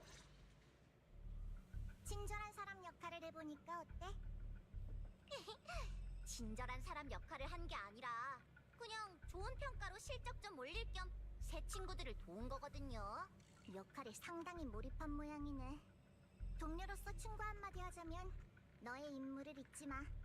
임무라면 탑스 거요? 아니면 시치미 떼김? 검은 가지의 심판관이 누굴 따르고 누구의 뜻을 집행하는지는 뻔하잖아. 농담 좀 해봤어요. 하여간 자오 선배님은 엄격하시다니까요. 그 물건이야 어련히 알아서 잘 회수할 텐데 돕는다고? 아무리 동료라도 등가 교환이라는 단어를 빼놓으면 안 되지. 대장도 내 행동 방침이 묵인하신 만 그럴 줄 알았어요. 안심하세요. 저도 쉽게 선배님한테 신세지고 싶진 않거든요. 알면 됐어. 임무를 망치기라도 하면 뒷수습 비용은 따로 받을 거니까 추가 비용이 발생하기 전에 빨리 움직이는 게 좋을 거야. 저도 순순히 제 타깃을 남한테 양보할 생각은 없거든요. 다만 조금만 더 기다려보고요. 뭘? 내가 녀석의 행동 기록을 읽으면서 다 확인했어. 잊지 마. 녀석이 바로 그 선멸 유닛 타입 제로야. 너도 그때 탑스가 그걸 투하했던 곳에 가서 소위 진상이란 걸 직접 확인했잖아.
왜 본주고 그러실까? 자오 선배님의 정보 정확도야 의심의 여지가 없죠. 그냥 확인이 필요한. 아까 공동에서요. 어떤 공동에서 죽어가는 이의 목소리를 듣는다. 대장은 상대가 인재라 판단하면 늘 규칙에 얽매이지 않고 등용해왔어.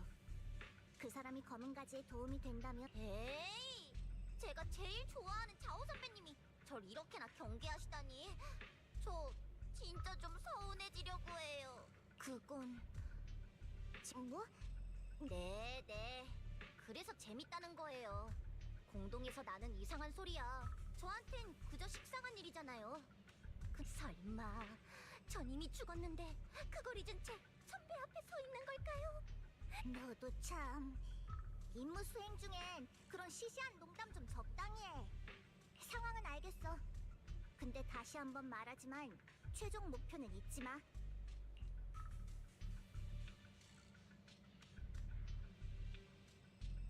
녀석이 실수하는 바람에 네가 등장할 좋은 기회가 생긴 건 사실이야.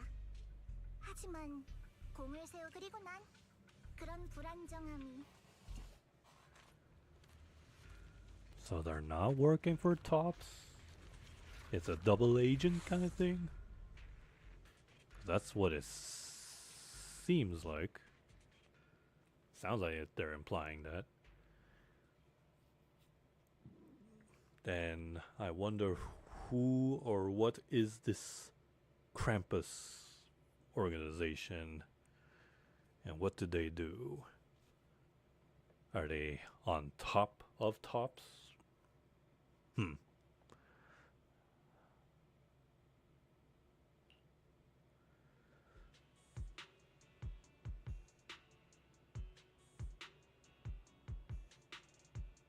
그리고 지난 몇 년 동안 돌아오지 않았으니까.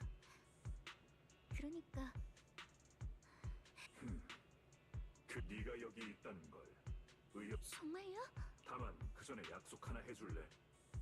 위험한 곳에 함부로 다가가지 않고. 역시 반액 사부님이 최고예요. 참, 생포한 칭송의 사람은 어떻게 하죠? 일단 좀 더 이것저것 물어보자. 근데 그 전에 나도 너한테 물어보고 싶은 게 있어. 일단 네가 먼저 말을 꺼냈으니까.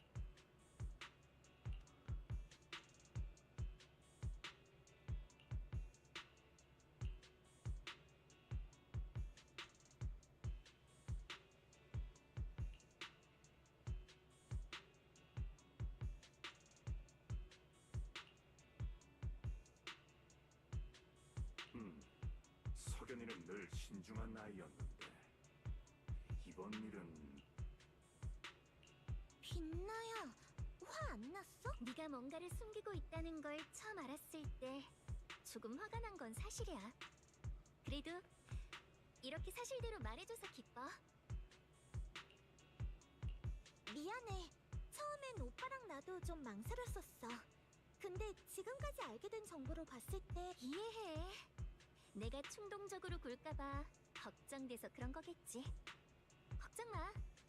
그리고 약속할게. 대신 너도 앞으로는 나한테 아무것도 Isn't it 숨기면 안 always 돼. better to tell the truth rather than hiding it? 또 Because the 거짓말하면 longer you hide it, 심각하게 쳐도 좋아. the more worse it will get. 좋아, 약속. 그럼 이제 다른 것도 물어보러 가자. 아까 네가 말한 사라와 함께 행동했다던 그 사람이 그래, 맞아. 도중에 귀순한 외부인 주제에 누구보다 더 사라님의 신임을 받다니. 귀순이라고? 그야 창조주를 아련하기 위해서지. 그럼 고대 진법을 찾는 이유는 뭔데? 그 진법을 찾은 것 말고 다른 건 없어? 사라님께서는 어떤 낡은 책자를 손에 넣으셨어. 그 후 칭파이 하이츠 시장에 다녀오시더니 바로 고대 진법을 찾으란 명령을 내리셨지. 다른 건 나도 몰라. 난 지위가 그리 높지도 않거든. 오랜 시간을 지금까지 죽어라 충성해 왔는데 그 결과가 적이었던 놈보다도 못한 신세. 오빠가 왜 칭송이랑 얽히게 된 거지? 게다가 이런 위험한 작전에까지 가담하고. 어쩌면 석연은 암암리에 의현 사부와 연락을 취했을지도 몰라. 칭송의 그렇다면 사부님은 왜 저랑 사형, 사저들한테까지 숨기신 거죠? 아니면 석연 씨에게 의현 사부님께 알리지 못할 이유라도 전에 제가 본 환영에서 사형은 누군가를 구하고 싶다고, 그게 자신의 악몽과도 관련이 있다고 했어요. 악몽. 오빠가 또 악몽을 꿨다고. 뭔가 불쾌한 일이 떠오른 것 같아. 자세한 건 나중에 물어보는 게 좋겠어. 그냥 한번 물어본 거야. 이런 부정확한 정보보다는 좀 더 실질적인 단서를 찾아볼까? 사라가 회사가 전에 푸르슬럼 씨 오늘 일에 대한 감사의 의미로 저도 내일 같이 갈게요. 이 칭송회의 잔당도 제가 방위군에 넘길. 그것도 좋겠군.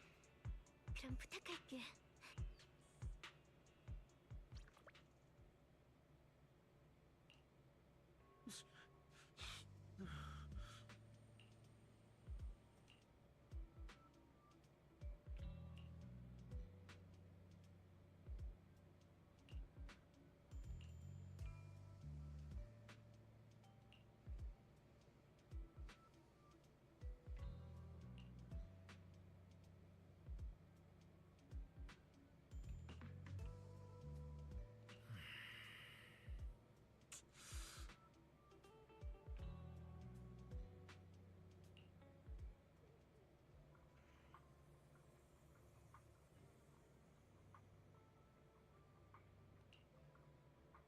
Hmm.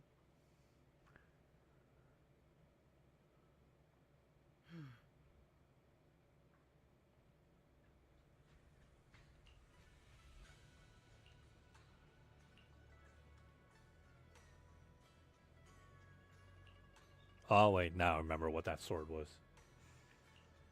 It may be in a case, but chances are it's gonna open again, I feel like.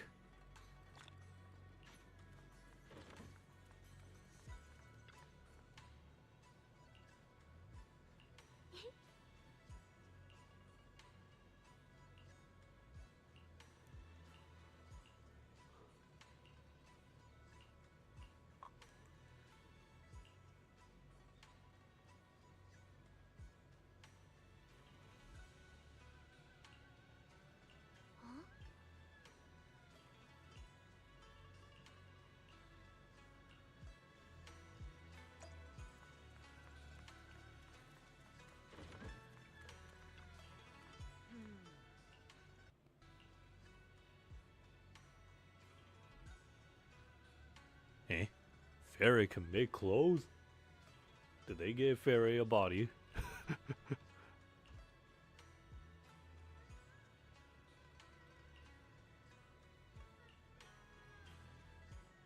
Or maybe it was just a recommendation. 그 인간들이 귀여울 정도로 둔감한 걸까?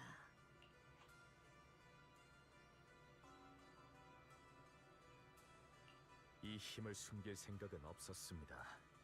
그저 적절한 시기를 찾지 못했을 뿐이죠. 와이페이 반도로 돌아와 그 악몽에 갇혀있는 시간이 길어질수록 이 모습은 더 선명해져 갔어요.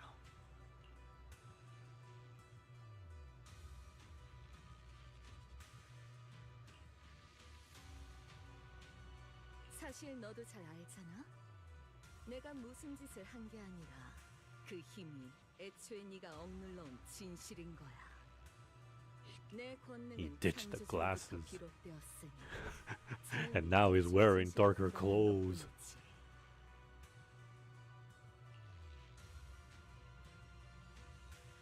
이제 그들은 그저 목적도 없이 떠도는 기억도 잃고 이젠 내 목표가 무의미한 파괴가 아니라는 걸 알겠지? 창조주께서 질서를 다시 세우고 그분은 너의 고통을 보고 너의 재능을 가엽게 여기셨어. 그리고 너희 남매 비슷하더라. 그럼 참 좋은 오빠네.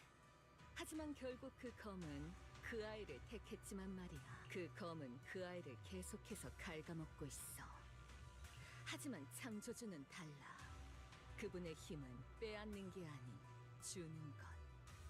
분명 그 검과 네 동생의 연결고리를 완전히 끊어내고 그럼 너도 악몽의 그림자에서 And let me guess, you want the sword yourself, Sarah. 빛나를 구할 수만 있다면 그 창조주라는 걸 깨우는데 협조할 겁니다. 하지만 당신은 왜 날 돕는 겁니까? 벌써 여러 번 말했잖아. 진정한 안식처를 위해 어렸을 때 처음 읽었던 창조주의 말씀을 지금도 인간은 세상을 질서라 자부한다. 그 율법은 밀물이 오면 그 이치는 바람에 부서질 거미줄과 같으며 그 존속은 하나 창조주의 부름이 울릴 때 더는 멸망이 없을지니 더는 쇠퇴가 없을지니 이는 시간의 화살이 멈추었음이라. 그분이 강림하시니 논쟁하는 자의 혀가 굳어버리고 칼든 자의 팔이 허공 절대적이고 영원하며 흔들리지. 이 세상을 봐. 생로병사, 사랑과 증오, 권력의 교체, 문명의 흥망성쇠. 난 그저 깨달았을 뿐이야. 답이라. 그러면 좋겠군요. 그럼 얼마 남지 않았어. 조금만 더 기다려. 그 세크리파이스, 그 가장 완벽한 힘. 우리는 이 비참한 창조주의 계시와 나의 갈망이 공명하고 있어. 그분은 저기 어딘가. Why am I getting the feeling this sounds like something that the Prophet of Truth would say?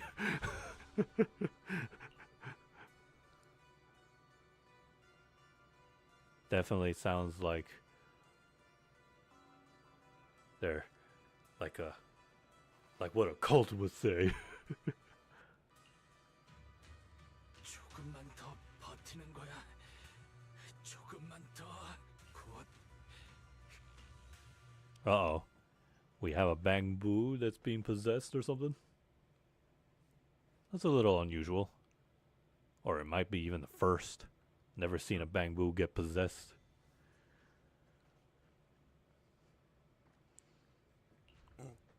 Excuse me.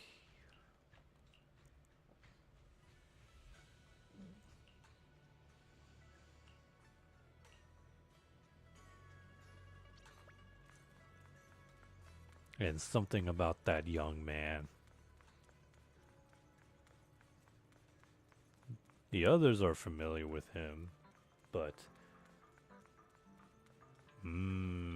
he's already being sus.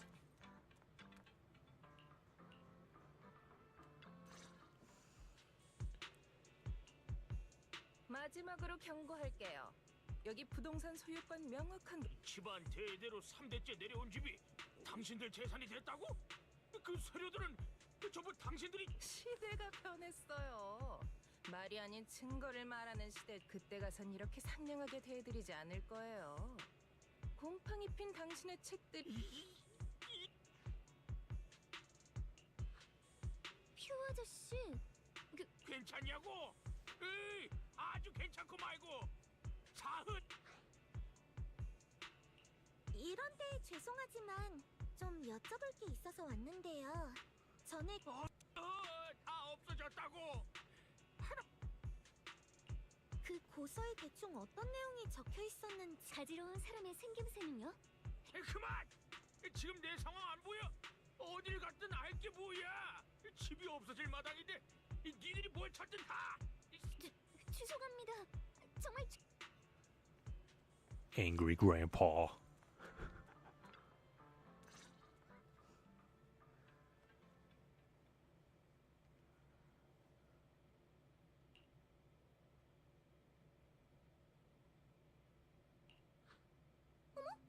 여러분, 다이아린, 네가 여긴 어째? 저야, 당연히 민원을 처리하고 있었죠. 탑스 부서간 고객응대 지원센터입니다. 그리고 말이죠, 재밌는 사람이나 일들을 놓치지 않으려면 검은 가지에서 일하기란 정말 쉽지 않다니까요. 별의별 일을 다 받아야 겨우 실적 꼴찌를 면할 수 있죠. 프리랜서 뭔가 굉장한... 어라? 다들 안색이 왜... 세상에 이런 일이... 다들 참 운도 좋으시네요. 저도 그 작은 문제를 해결하러 왔거든요. 사안이 사안이니 확실히 심사숙고가 필요하겠군. 아이스크림 하나 먹을 정도면 되겠네요. 여기서 기다리고 계세요. 그게 무슨 그 정도 Maybe she already knows something.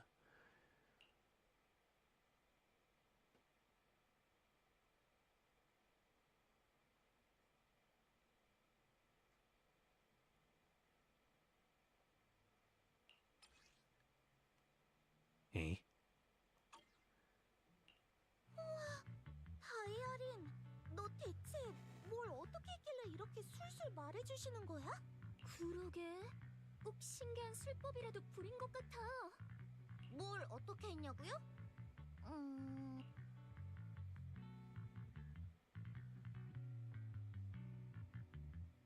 또 지난번에 구조에 협력해드린 거랑 지지난번에 포르셀 대업을 가져와드린 것까지 치면 좀 확실히 그렇군. 알게 모르게 그동안 도움을 정말 많이 받았네. 그럼 결제는 이쪽으로 부탁드려요. 뭘 또 그리 심각하게 받아들여요. 설마 여러분은 제가 하려는 말은 여러분이 앞으로 하시려는 게 재밌는 일이든 힘든 일. 어? 그거면 돼? 네. 간단하죠? 정말 다행이죠? 오늘 이곳의 친절한 시민이 자오 선배님이 아닌 저라서요. 고마워, 다이아린. 벌써 저를 좋은 사람 리스트에 넣으신 건가요? Maybe she's only 세영, joining because 너한테 다른 it's related 목적이 to her work. 전에도 오늘도 우리가 도움을 받았다는 건 진짜잖아. 지금 우리가 같은 길을 걷고 있다는 것만으로 충분해. 어떨 땐 세상 물정 모르는 소녀 같다가도 또 어떨 땐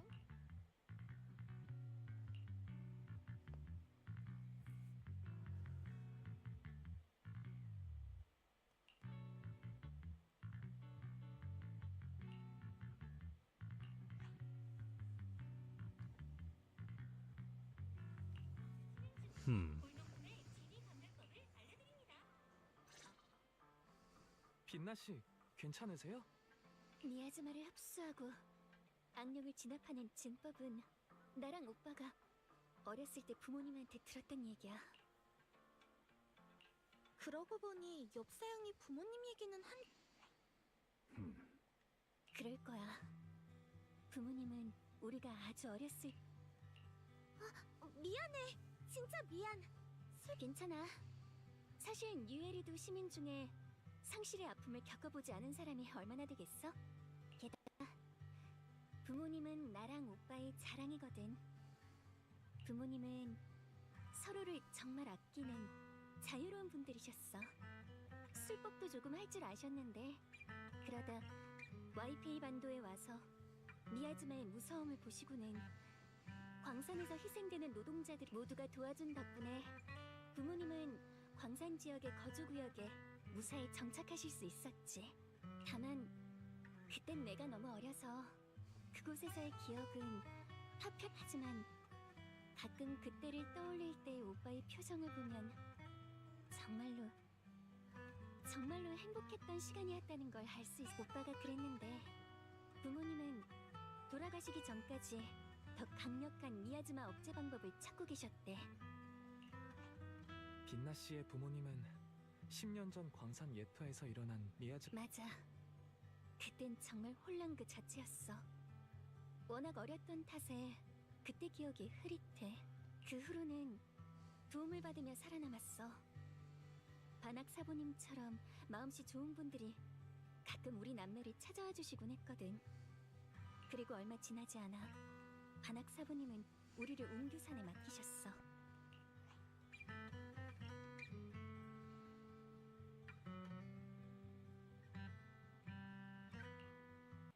반학 씨도 빛나의 부모님을 아세요? 몇 번 만난 적 있지. 가끔 광산 구역에서 도움을 주기도 했고. 반학 사부님껜 정말 진심으로 감사드려요. 빌, 저번에 부모님이 돌아가시고 우리가 웅규산에 가기 전부터 가족을 잃은 충격이 너무 컸던 탓인지 후에 웅규산에 안착하고 사부님과 모두가 도와준 덕분에 설마 와이페이 반도로 돌아오고 나서 악몽? 그런 안타까운 과거가 있었다니. 그 모든 혼란 속에서 소위 빛나 씨의 오빠가 걱정하시는 것도 이해가 가요. 사람의 목숨을 앗아가는 게 늘 미안인 건 아니니까.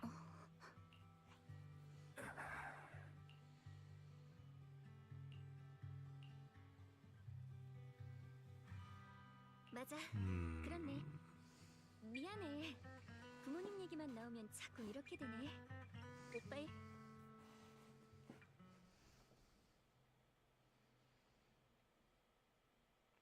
Not just the miasma. 제발, 제발 부탁할게. 우리 아이들은 아직 너무 어려.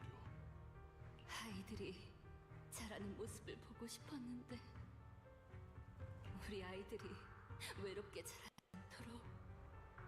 제발 부탁할게.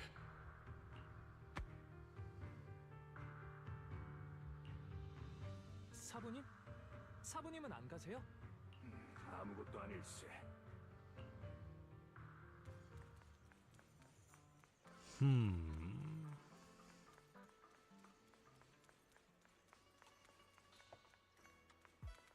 Hey, where's the bamboo that was sitting in here?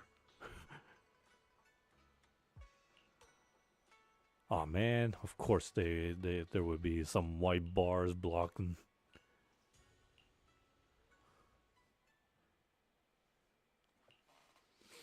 저의 알아보기 힘든 내용은 제외하고 지금까지 확인된 건 사라와 엽서양이 그리고 이 진법은 사라가 찾는 창조주와 깊게 관련됐죠. 어쩌면 하지만 문제는 진법의 효과가 미야즈마를 진압하는 거라는 건데 지금까지의 경험으로 봤을 때 인명 사라가 잔당을 보내 조사하게 한 만큼 진법은 광산 예터 쪽에 있을지도 모르겠네요. 빛나 씨는 그쪽에서 살았다고 하셨죠? 혹시 미안. 내가 좀 더 기억하고 있었더라면 좋았을 텐데. 하다못 무리하지 마. 수년간 나 역시 공동 신부에 이상이 있다고 생각해. 이번에 한 번 더 다녀올 테니. 빛나 씨, 광산 예터 생존자들 중에 아직도 연락하는 사람 있나요?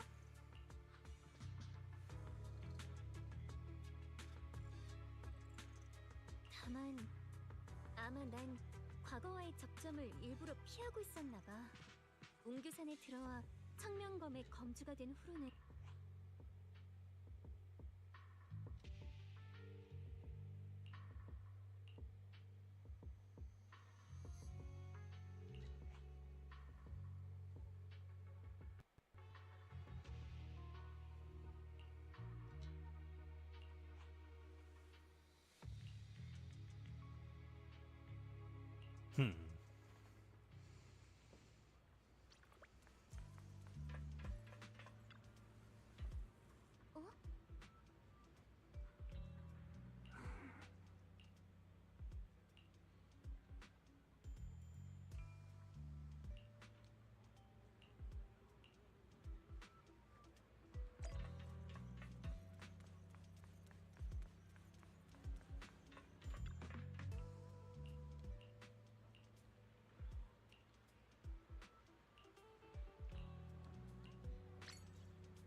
That was a radio.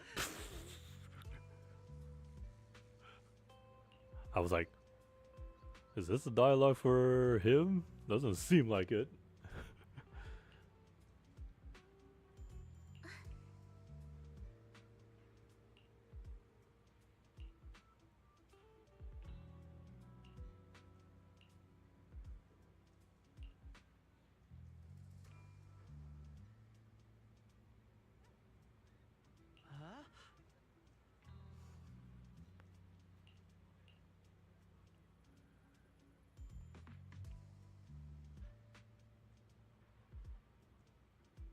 Oh, that sounds familiar.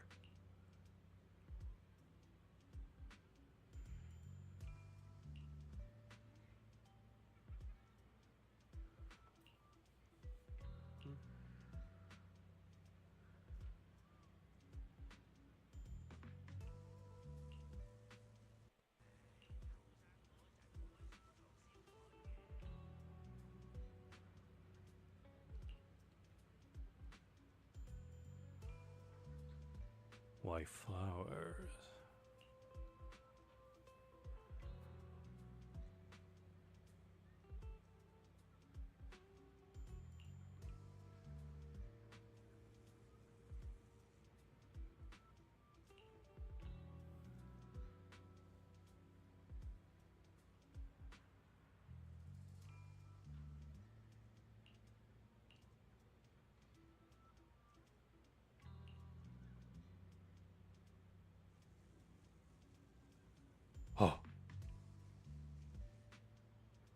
There was this certain aura about him.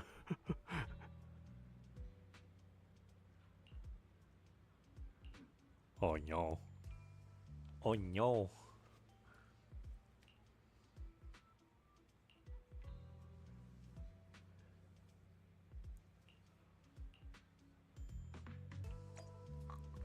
Excuse me. Oh, so her brother went through a transformation. Oh no. Imagine the kind of reaction she's gonna have when she finds out.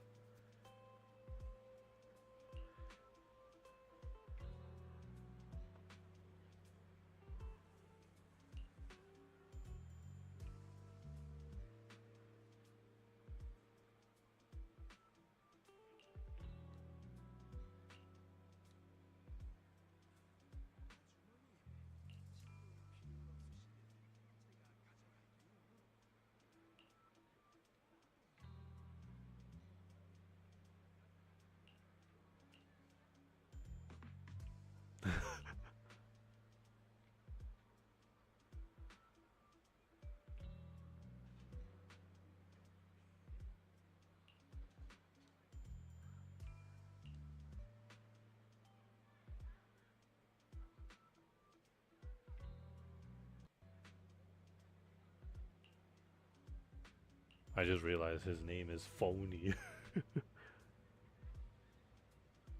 Oh, he's met him?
Huh?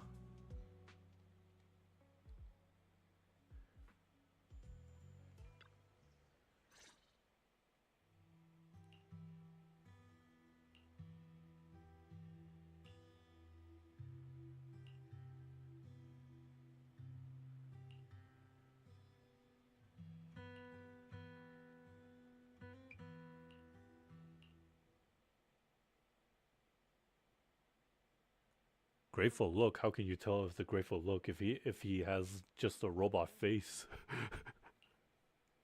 당시 미야지마가 폭발하기 전에도 우리가 봤던 하얀 꽃은 피었다고 그랬지? 빛나의 감이 맞았네. 그리고 계속해서 언급됐던 진법도 생존자들 중에 기억하는 사라가 이걸 1일 선행 같은 거에 쓰려고 찾은 건지 뭔지는 몰라도 빛나야. 난 괜찮아. 단서가 우리를 여기까지. 그럼 다들 각자 돌아. 응? Yes, let us head out. 어머, 고객님. 또 어떤 재미있는 일감을 주시려고 그러세요? No trial. 안녕하세요. That's fine. 직원 번호 2493입니다. 무엇을 도와드릴까요? 어머, 부족한 어디든 상가자? 내가 늘 널 곁에 있을게. Well, at least they let me use one. But you can't replace the trials with your own.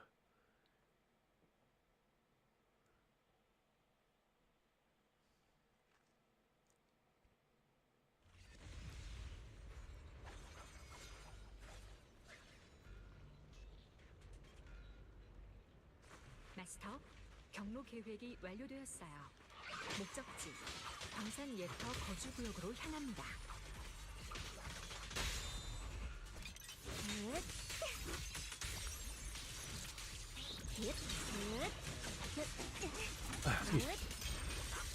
간다. 마음이 향하는 곳, 검이 지키는 곳. Oh, there's more. 검을 다루는 구조의 다음은 공명을 비추는 건가? 아니야.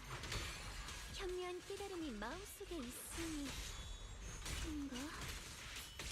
아! 마음이 향하는 곳, 검이 지키는. 이번엔 그래도 제대로 말씀하신 것 같은데요? 우리 빛나 씨. 다음 빛나야, 안색이 너무 안 좋아 보여.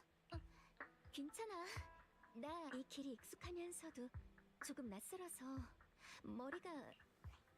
정말 괜찮겠어? 그곳에 숨겨진 비밀의 다리가 열려서 도망가는 것도 아니니까요. 정말 괜찮아. 별이 흐르고 푸른. Is she like reciting something that she knew?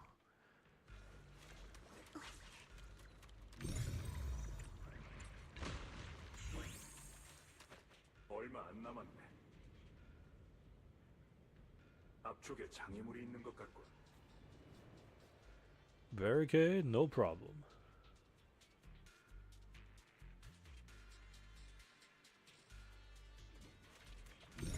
또 막혔네요. 왜 계속 통화 중이냐고 플레임을 거는 고객님들의 마음이 조금은 이해가 가네요. 작은 제거.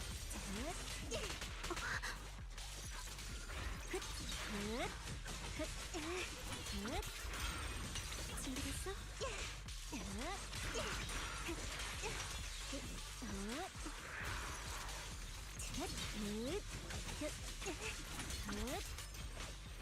간다. 일순일시계. 천변 하늘. One.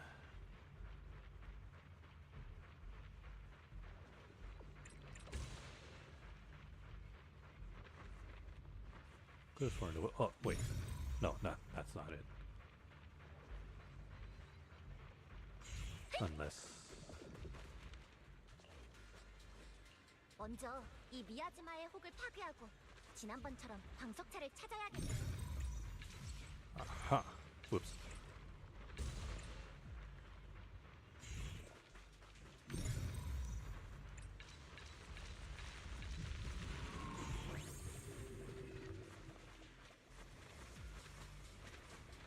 Oh, there's another lever.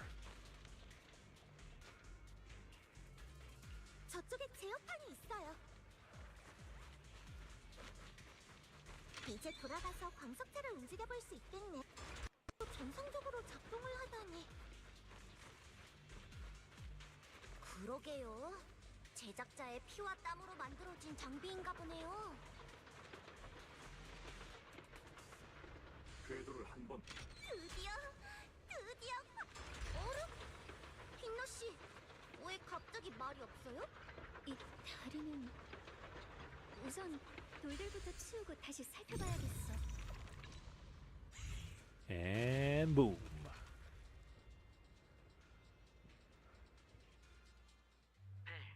건너편이 바로 그때. 이 다리만 건너면. 이 다리는 어릴 때 오빠랑 다리 중앙에서 놀곤 했었어. 오빠는 그쪽이 강물이랑 가까워서 오빠는 항상 나에게 져줬어. 그때는 10년 전 그날 일에 대해 내가 기억하는 건 별로 없어.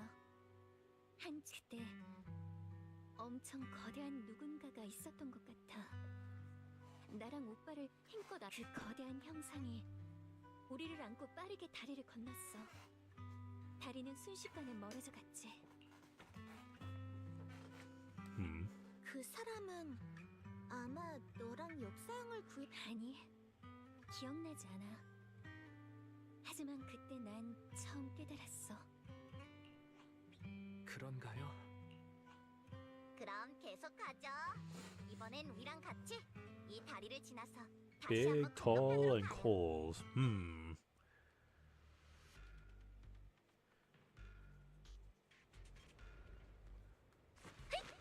Sounds familiar. 저쪽에 떠 있는 저 큰 바위 전에도 몇 번 봤던 것 같아.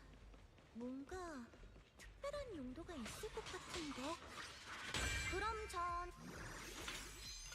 편히 잠들어.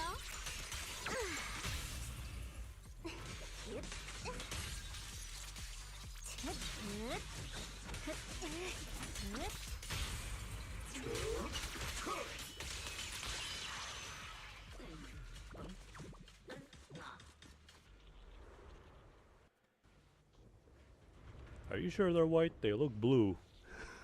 Or maybe it's just the lighting. 하얀 꽃이 이쪽이 좀 더 많은 것 같지 않아? 안으로 들어갈수록 점점 늘어나는 것 같은데.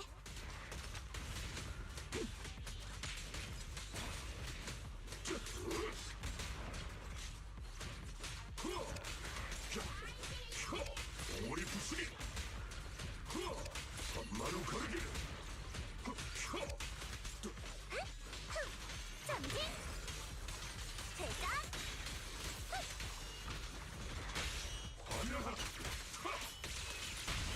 소리가 너무 시끄러운가? 쯧! 간다! 쯧! 후.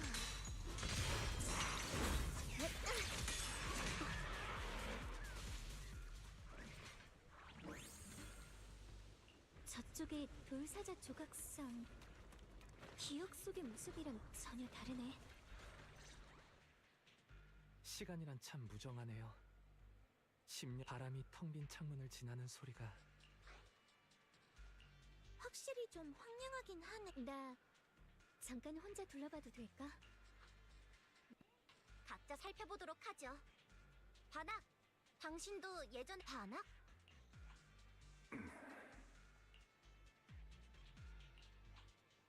이곳에 온 다음부터 사부님께서 이상할 정도로 말이 없으시네.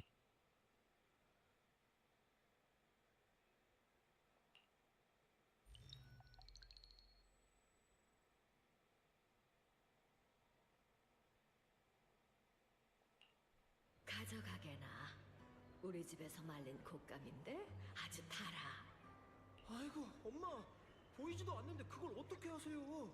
게다가 이분이 음식 고맙군. 봤지? 내 말이 맞잖아. 우리 말을 고마워 커다란 형씨. 형씨가 무너진 갱도를 같이 치워준 덕분에 아이들이 모두 안전하게 집으로 돌아올 수 있었어. 저기 이거 So he's been here before too. Maybe he lives among them? 자네가 어디서 왔는지도 모르고 이 늙은이는 자네의 모습도 볼 수. 이 차가운 감촉에 거대한 철갑 속에 담긴 마음만큼은. 저희에게 당신의 이름을 알려주시겠어요?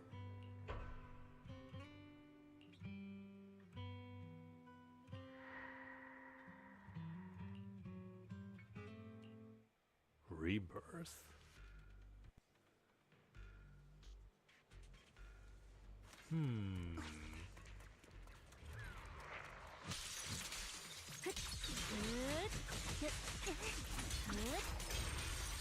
간다.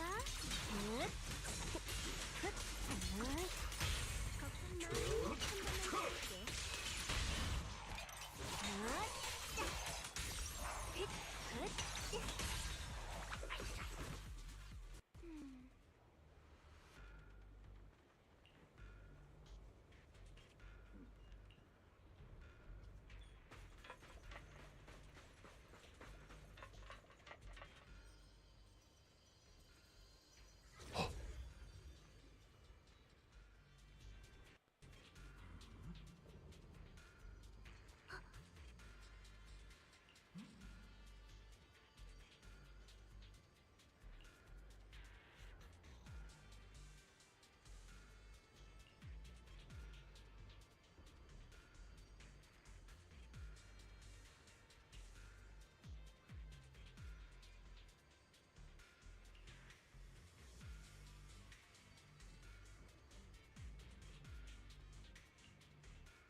I trust you.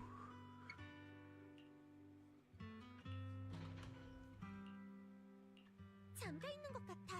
여는 방법이 뭐지? 예전에 어떤 아저씨가 빛나야 혹시 뭔가 시간이 많이 지났고 그때 당시에도 막상 이곳에 오니까 이 뒤로 조금만 더 가서 계단을 올라가면 작업장이 하나 나올 거야. 아빠가 가끔 거기 계실 때면 난 아빠는 별들이 꺼진 광산등이 변한 거라고 하셨어. 그리고 광산에서 캐낸 휘업 나중에서야 알게 됐어. 아빠는 미야즈마 속에서 돌아가신 아저씨들. 일단 다른 곳을 둘러보고 있을래? 조금 더 생각해.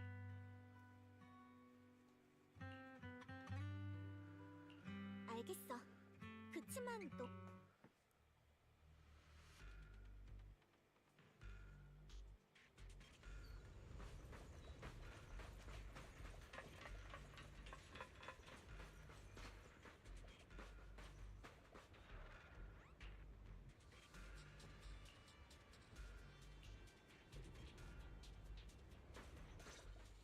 뼈가 신음하는 소리가 아, 들린다.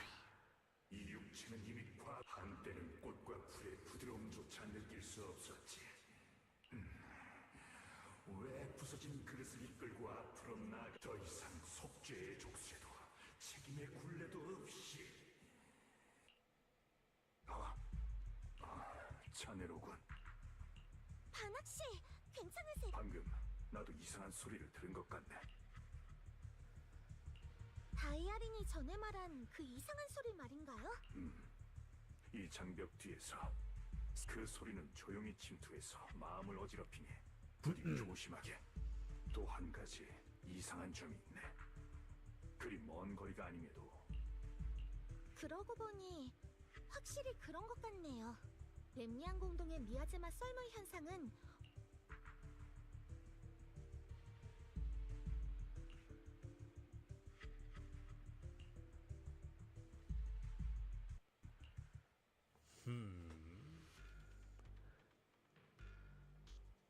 I kind of wonder what this array is supposed to. Huh?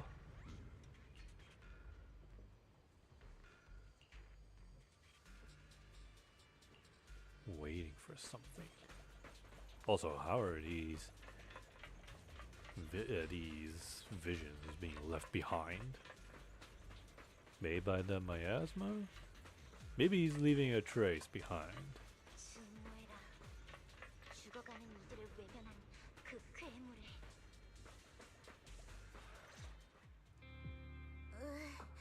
진짜 소름 돋을 정도로 조용하네. 하긴 이렇게 힘들게 생계를 이어가는 곳에서 살아있을 때 오히려 조용하다면 그건 다른 의미로 다가오겠네요. 공동에 삼켜지지만 않았어도 설사 벽 안에서 쥐가 달리는 소리나 수도관에서 물이 새는 소리 또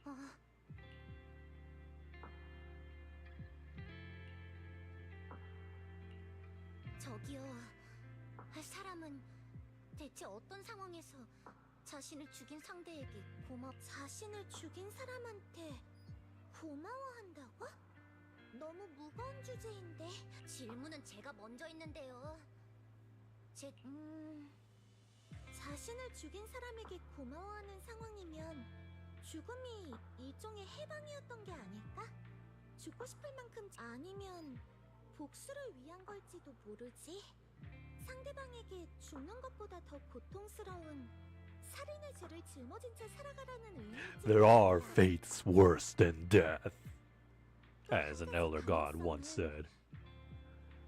자신이 죽어야만 자신에게 가장 소중한 사람이 살 수 있을 때가 자신이 죽어야만 가장 소중한 사람이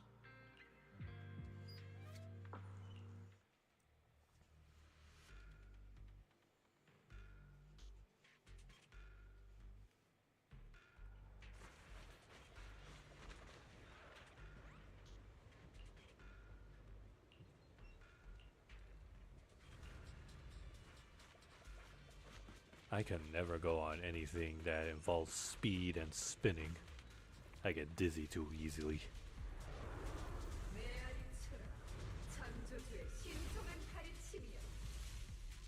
Ah, and you are what?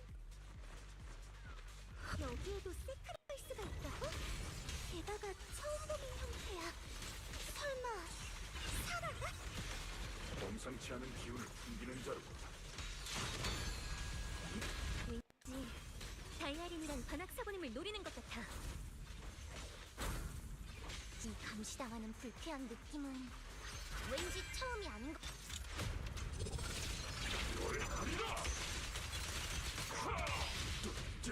쇠덩이 씨, 여보세요? 여기는 당신의 최후입니다.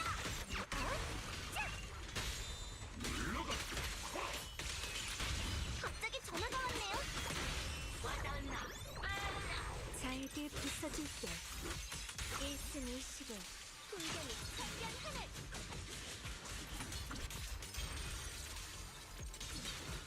좀 전엔 워밍업이었던 건가?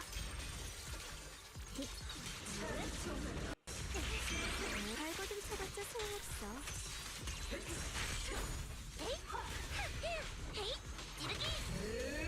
미에즈마의 기운이 엄청나. Of course. 사악한 기운이 느껴지고 이 기술은 위험하니 힘이 아닌 유연함으로 맞서야 한다네. 그런 잔소리는 당신의 착한 제자들한테나 하실래요? 헤이! 헛! 야! 야! 헛! 헤이!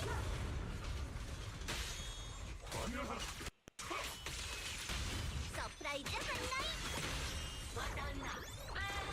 잘게 부숴줄게.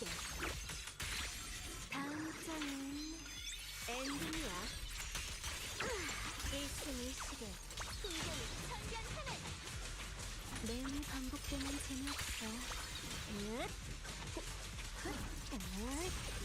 걱정 둘대로 갚아줄게. 발버둥 쳐봤자 소용없어. 영원히 잠들게 해줄게.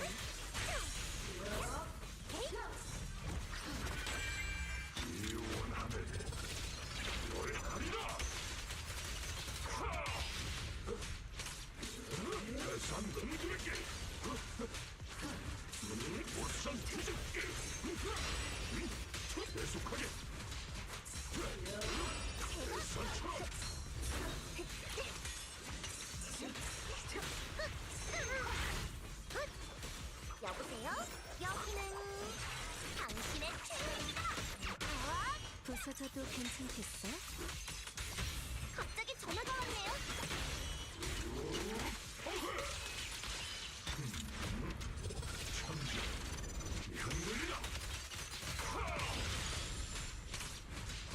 대박!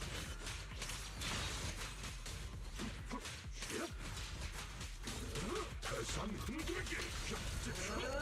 마루가리.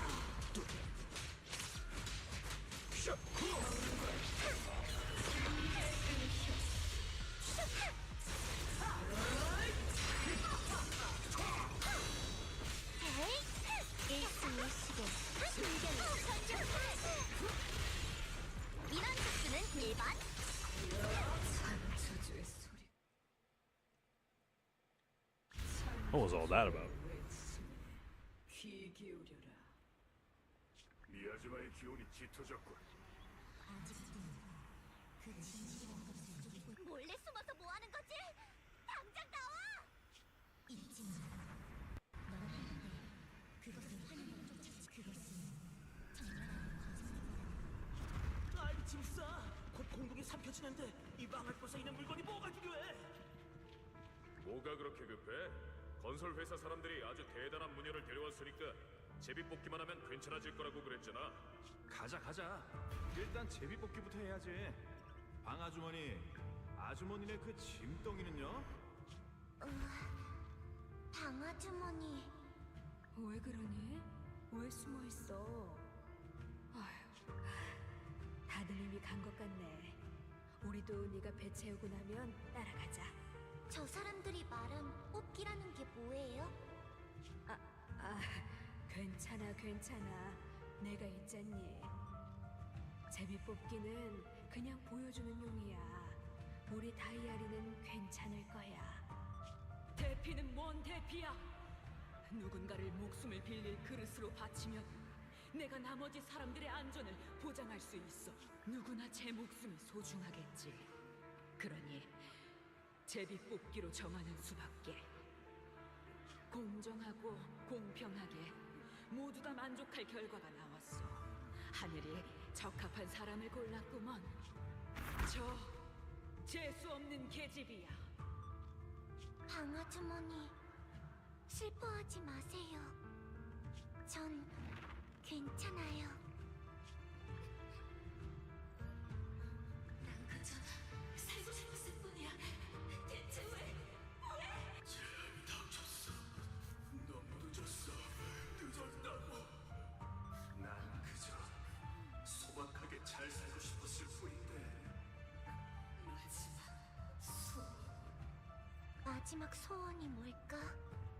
나는 그 무녀 할머니 말이 진짜였으면 좋겠어. 음식을 몇 번이나 써먹었는지 누가 다들 죽어버렸어. 이럴 줄 알았으면 일찍 도망가는 건데. 그 목숨을 빌릴 그릇이니 뭐니 그런 말을 믿는 게 아니었어. 건설 회사의 그 부업 사기꾼놈들, 그리고 제비 뽑기를 하게 한 그 노파까지 놈들이 제비 뽑기? 사고 모두 방아주머니! 안 돼! 어서 방법을 찾아야 해! 공동에서 나가서 빨리 아주머니께 알려요! 이쪽이야. 어서 이쪽으로. 이 소리를 이용해서 반드시 나가야 해! 꼭 방아주머니께 알려야! 그녀랑 밖에서 온 사람들이 사기를 치고 있어! 어떻게 된 거야? 그 할멈은 건설이잖아! 살려줘! 그 꼬마가 제비 뽑기에 걸리기만 하면 괜찮을 거라면서요. 방아주머니가 제안한 거잖아요. 뭐라고 말 좀 해봐요. 대신 죽어줄 사람을 찾으면 될 줄 알았는데 이렇게 될지도 누가 알았을까. 다이아린! 다이아린! 다이아린!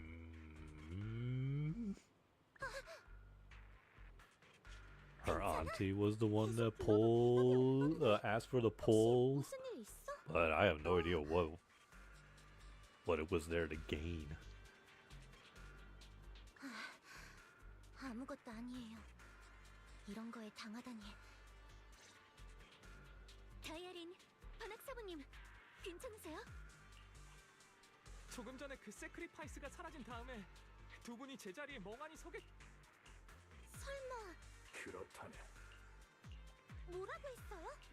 허점을 노리고 들어와 마음을 현혹시키는 말들이었다네.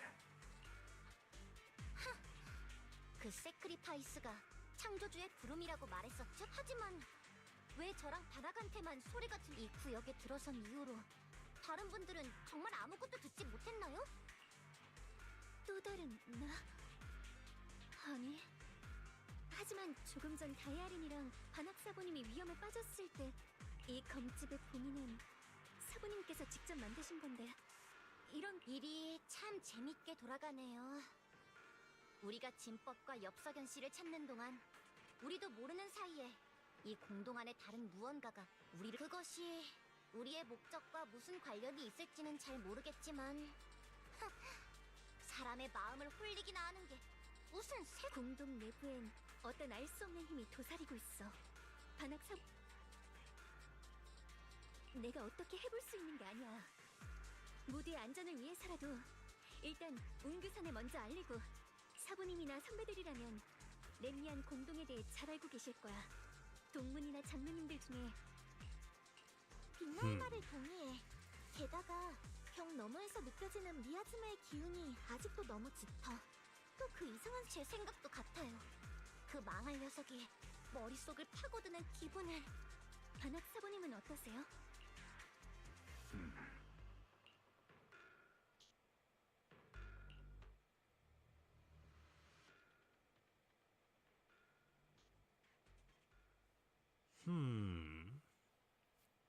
Interesting. something or someone is like, I wouldn't say it's not spreading nightmares, but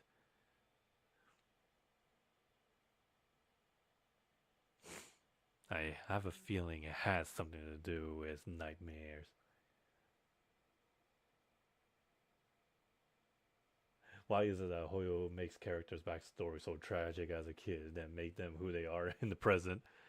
That's how it's always been. Hoyoverse writers have always done this rodeo show all the way from the beginning. Since Honkai Impact 3rd. And yes, every Hoyo Honkai fan would tell you this is how it's always, how it is with every story, backstory with every character. And it's not just the backstories that makes things so tragic. It's even even what's about to come. I think I mentioned it before, like, there are a lot of characters you would assume that would be like main character, but then they eventually kill them off. Actually, then again, saying that out loud is that sounds like something you would see in an anime, shonen anime. I mean, was anybody expecting Naruto's mentor Jiraiya? Yeah, I thought at least being a comical character, he was going to, live until the end of the war. But no, they killed him off. The writers killed him off by Jiraiya's oldest disciple. What's his name? Pain or something.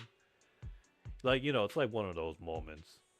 That's pretty much what Hoyoverse has also done.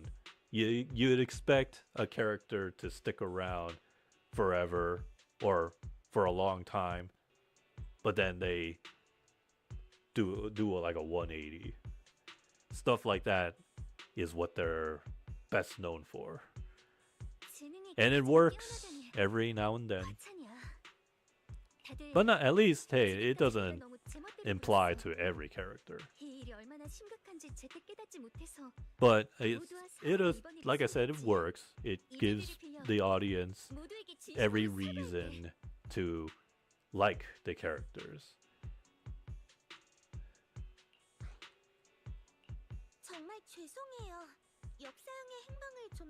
And then, you want to know how much more can they develop from there. And then as a gacha game, it's like, okay, I want to pull for this character. Plus, it's not just the characters. You also get some insights on, like the history of the town or city. Because it's all connected.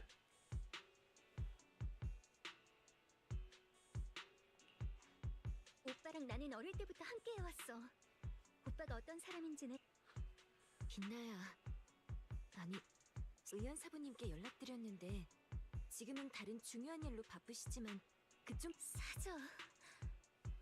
믿어줘서 정말 고마워. 사메라니. 그런 어색한 칭호 말고 그냥 전처럼 편하게 이름으로 불러줘. 최선을 다할게. 다만 Although, to be frank, I feel like every now and then you do see, once you understand how Hoyoverse writers do their stuff, whether it be Honkai or Genshin or even ZZZ, it starts to become more or less repetitive, but not too repetitive. Like I said, not every character has like a tragic story.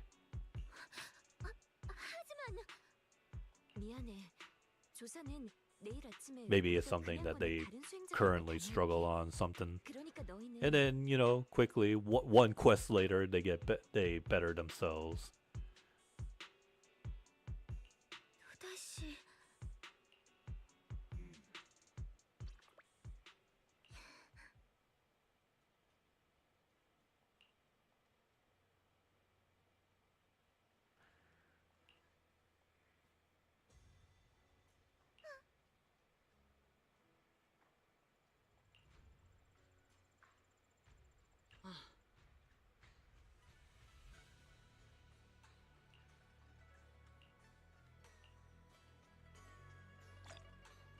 Oh, of course.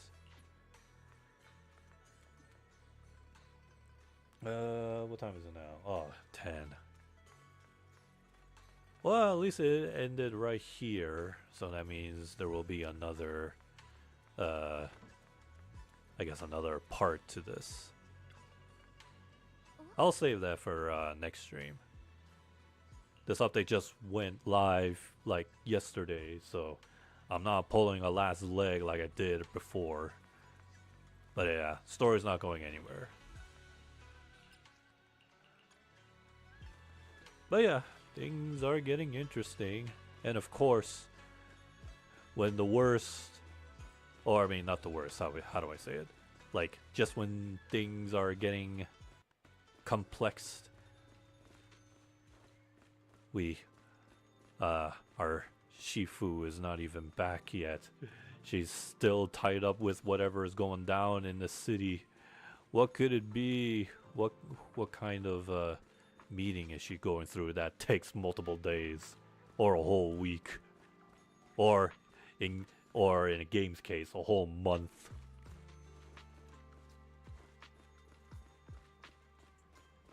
Although something tells me it's gonna lead up to something.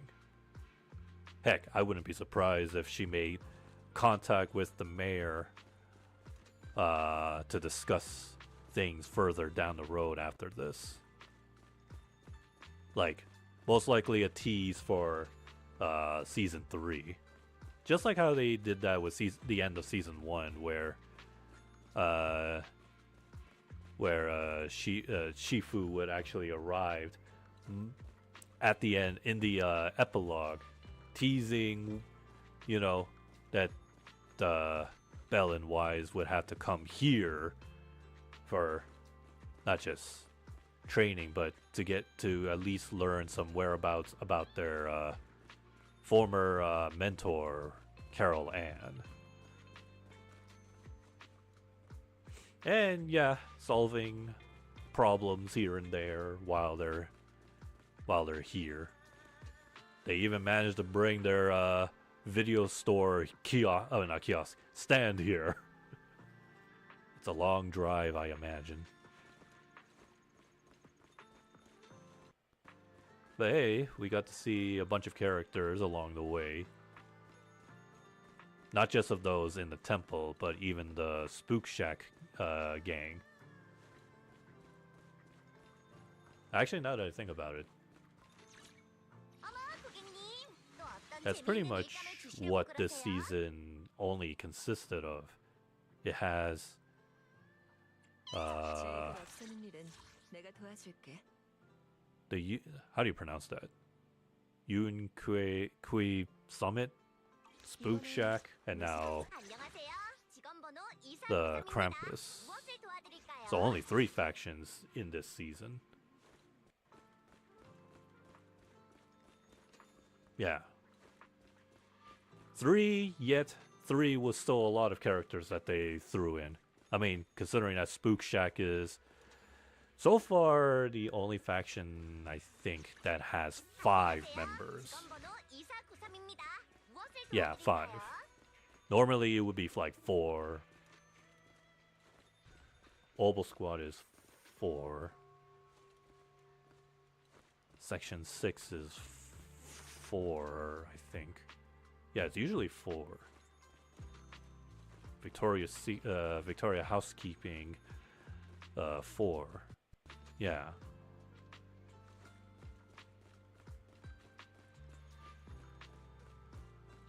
I think that's the number they're gonna go for.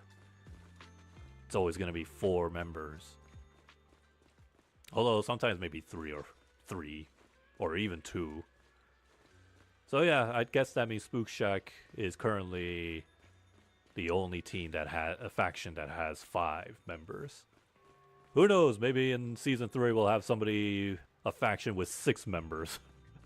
Imagine the gotchas. Although, expect some of the male characters to always be A rank, which isn't bad. I mean, at least that means it's easy to obtain. And plus, more A ranks is good. In fact, yeah, I already said this many times. Genshin has new 4-star characters and a new one coming out next week. ZZZ dropped what's his name again? Manato? 급할 거 없으니까 Yeah. 할 말 있으면 천천히 해. And how many characters did Honkai get for 4 stars in its latest season? 0. Yeah. And you know that's bad, considering that it should be the norm that in any gacha game, when there's a new story, new chapter, new world to explore, you gotta give players the anything equivalent to like a 4-star, 3-star character in your gacha games that associate with like new mechanics, new gimmicks, and such. Genshin did that and did that pretty easily. Even ZZZ. Monoto, more or less, his playstyle is similar to Yidhari. Like, he has to absorb his own HP for more power.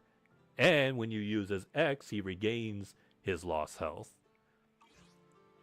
So there's a balance there. You got to give your not only just whale gacha players, but even free-to-play players.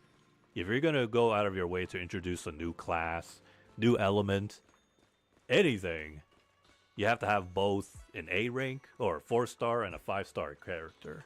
The rare, I will say the rare characters and the common characters. Although, to be fair, Genshin may be having new 4-stars, but none of the 4-stars as of now have anything to do with the new playstyle, which is the lunar ability. That's locked behind the 5 stars. Nonetheless, at least they have like characters that are more or less a given for everybody, because 4 stars are easy to obtain.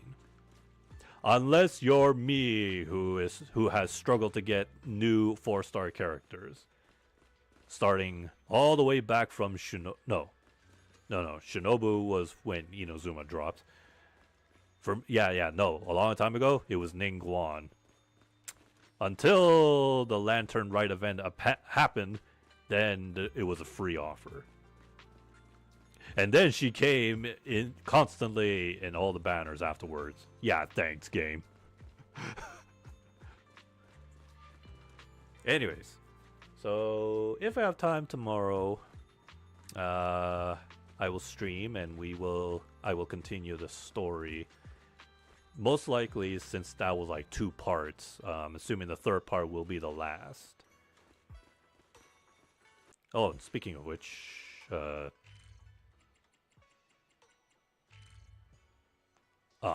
not yet. I guess we don't, or maybe it wasn't really a big place to explore. Yeah, probably not. Or maybe I have to complete the story and then that new area. And then that new area will open.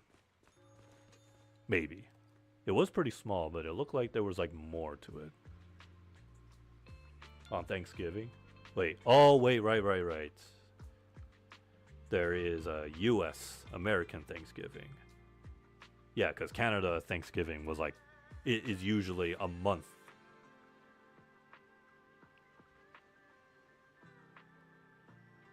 Thanksgiving, when is that exactly? Is that really tomorrow? Oh, it is tomorrow. Oh, I didn't know. Well, that being said,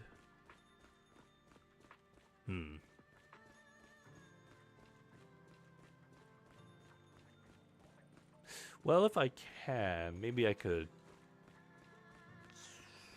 either stream in the afternoon tomorrow, or I can just save it for Friday evening, maybe.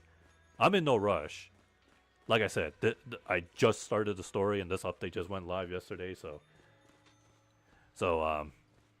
Yeah, I don't need to continue the story. I can do that at any time. Save it for the next stream. Keep on forgetting. Yeah, Don't worry, I almost forgot. Yeah, Thanksgiving in America was happening. But yeah, that being said, then yeah, no. So yeah, like I said, either I stream in the afternoon if I feel like it, or I'll just save it for Friday evening. Yeah, I could do that.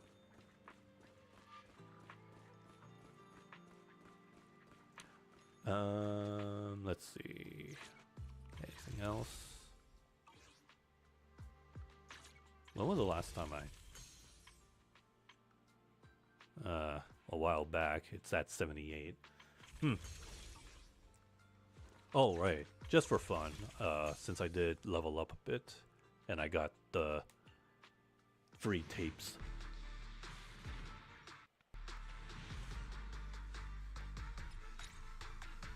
Who did I get in the guaranteed? Because it's at 70 now.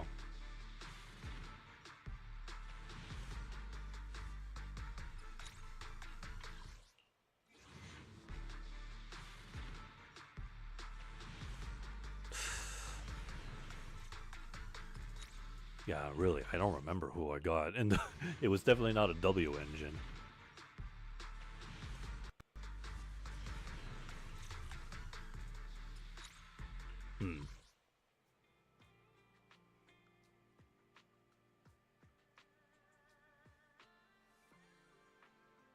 Alright. Oh, since it's gonna be near the end of the month, December 1st, if I'm not mistaken, is a Monday. And you know what that means?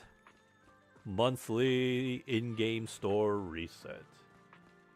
So, actually, that being said, how many of those things do I have? Not that one. Yeah. 3,000. Okay, yeah, I have plenty to get more of these. 5 of each. And yeah, the same applies to Genshin. Oh, and if you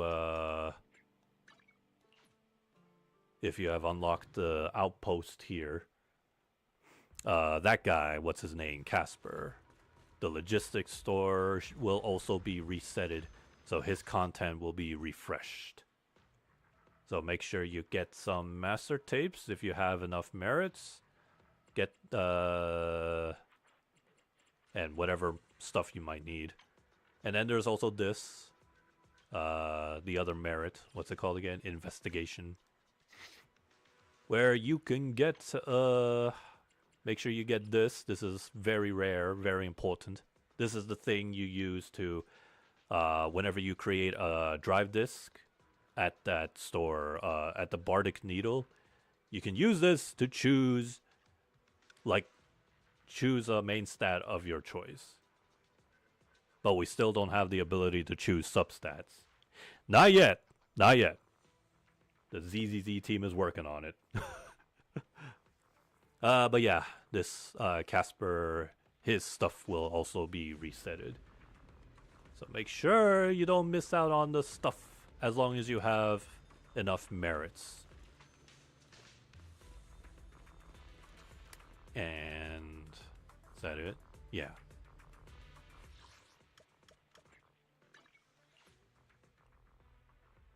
And let's see, since it's the last week of November, so obviously it goes without saying that future forecasts of streams may be at a bare minimum because, you know, Christmas is around the corner with all the shopping and the holiday family gatherings. So yeah, you know, it's the usual. Everybody gets to just relax, spend time with family.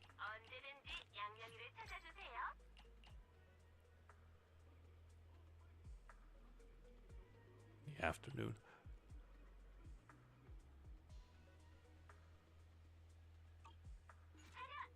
But when I do get a chance to stream future forecast, I will stream.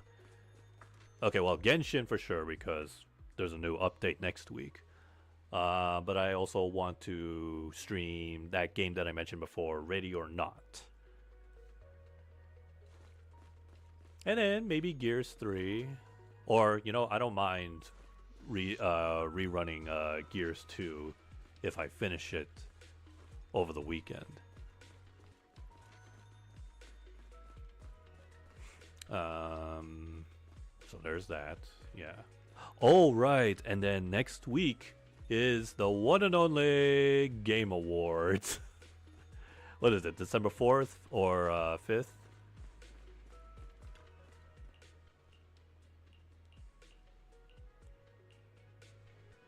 While we will be there for the awards, I guess. But of course, more importantly, is always what most people usually watch the Game Awards for. The thingamajig, the world premieres.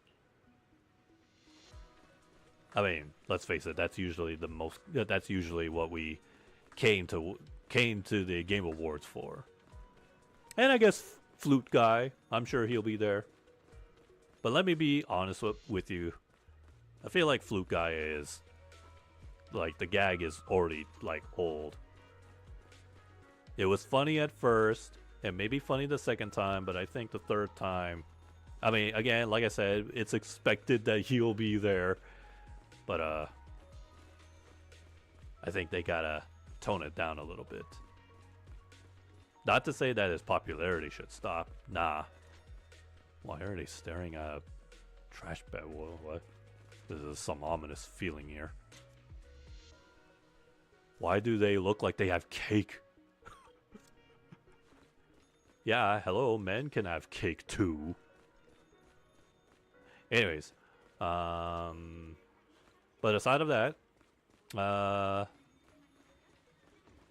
for once, maybe I'm a little interested in seeing which game takes home the awards. Especially the one that truly deserves it is Expedition 33. Is it considered Game of the Year? Well, compared to all the other nominees, in my opinion, even though I haven't played the game, but in my opinion, I think Expedition 33 should take it. I don't know why Donkey Kong Bonanza is there, but sure, congrats to Nintendo. I mean, it is a fresh new 3D DK game, but you can't tell me it has quality as much as Expedition 33 has. Silksong, I would argue that it seems pretty overrated. And yeah, it kind of is. It was overhyped. And was it worth the hype? I'd say yeah, it was, because I enjoyed it. But see, that's pretty much biased. But at the same time, compare that to Expedition 33. Nah. See, because here's the difference. Silksong was a game that we knew was gonna come eventually. And if you played Hollow Knight, were you expecting anything different from it? I mean, it's still the same Souls-like 2D game. And that's not a bad thing. I'm not saying that's the problem. But it's just that it's one of those, you've played it, you knew it was coming, and you know what to more or less expect. Aside of how much challenging it is, because I know I can tell you how hard it is as a first-time player.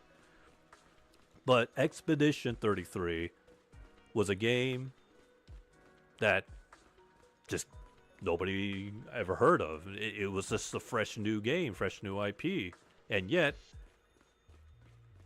when it came out, it blew everybody out of the water. It was just like, what is this game? And in the scene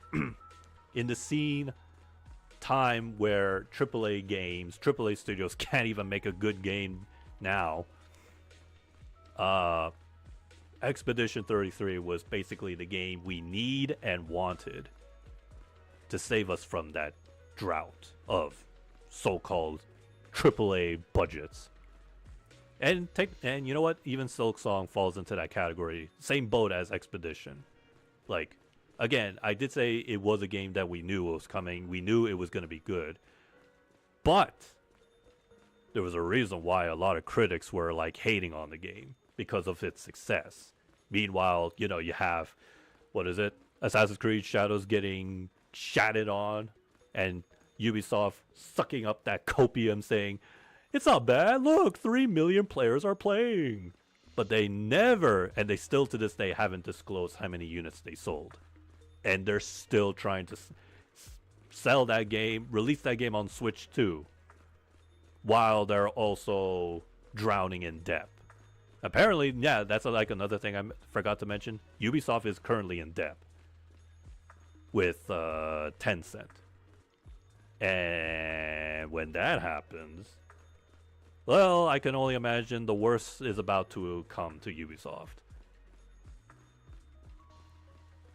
And the restructuring is going to happen. Because it's already been said, but Tencent, they only care about money. But they know what makes money. Quality, well-polished games. And if Ubisoft is not going to continue not doing that, you know Tencent's going to do something to them. Since now 1/4 of Ubisoft shares belongs to, and some of their properties belong to them now. Properties like Rainbow Six and even Assassin's Creed.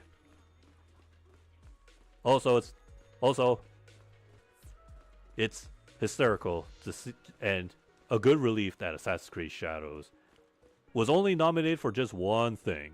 I think it was just accessibility. But I doubt they're gonna win anything. And even if they did win that, it still doesn't mean much because, first of all, it's just an award. It's not going to get you out of debt for sure. Unless Ubisoft thinks that their trophy is gonna be worth something, but why would they even sell it? So it's not a win at all. Because it would just be an award for accessibility. Okay, but where's the numbers then? How many units did you actually sell that thing? Anyways, in terms of world premieres, what I wish to see at the world premiere is Marvel ToeCon. Maybe one. I feel like if Marvel ToeCon shows up at the World Game Awards for world premiere, I think they'll just do one character reveal, and then I wouldn't go as far to say they'll give us like a estimate month date when it comes out. I feel like it's still too soon. It's still in big development. And if it was a character reveal, just one, I will take my bets on Thor as a guaranteed. Like I'm not guaranteed. Like my strongest feeling, like it could be Thor. My wildest take would be like as a wild guess, Wolverine. But yeah, again, assuming Marvel ToeCon shows up. But if it doesn't, like I said before, that it just means Arc doesn't have anything ready to show for.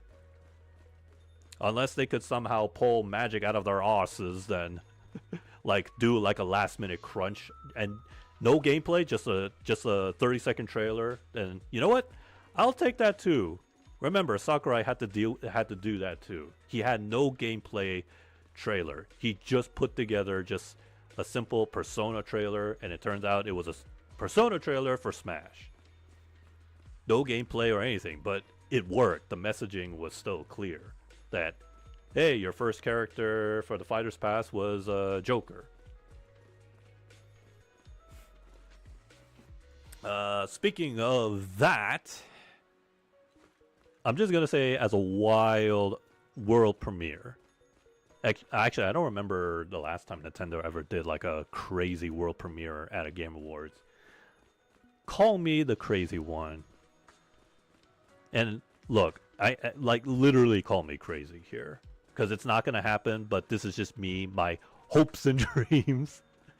But I'm going to say right off the bat, it's not going to happen because Kirby Air Riders just came out, right?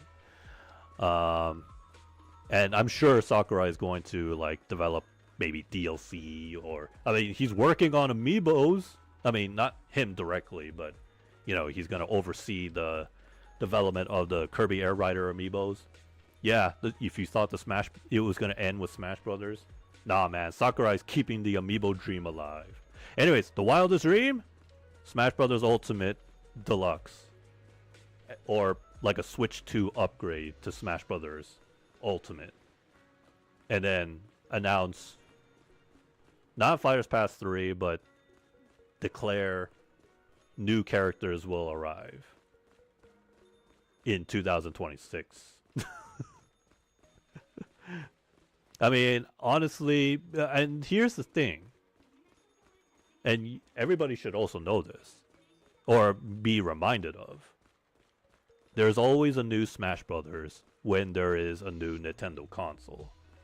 Even if it was just like Wii to Wii U, think about it. No, Wii got Smash Brothers Brawl, and Wii U, despite selling really badly because of the failed marketing, no, Sakurai, Nintendo still wanted to throw out a new Smash Brothers, even to a console that is a ghost town. And you know, it was more or less just an upgrade to the Wii, for what it's worth. So, does that apply to the Switch too? Honestly, yes, in my opinion. I mean, as somebody who we've all seen this, and again, this is just a reminder that there could be another Smash. Even if it's not directed by Sakurai, it's going to happen nonetheless. Sure, even with Kirby Air Riders now, you know, done and released, and I said that he's going to oversee the amiibos, but what is stopping him from? I mean, what if he's already been working on it? What if Nintendo had secretly already consulted him? And we've seen this before when Sakurai, like in Smash Brothers Brawl, when it was first revealed, guess what? At that time, Sakurai had no involvement. Even Sakurai said, I think he even had a video talking about that. How Smash Brothers Brawl was suddenly announced and he had no idea Nintendo was making another Smash without him. But that wasn't until his mentor, the late Satoru Iwata, quickly went up to him. Like, Nintendo already had it in mind. They knew there was going to be another Smash. But I guess they just went and did it before they decided to approach him, which is unprofessional, if you ask me. You're supposed to consult a director, producer, and then when they're on board, then you should announce your game. Because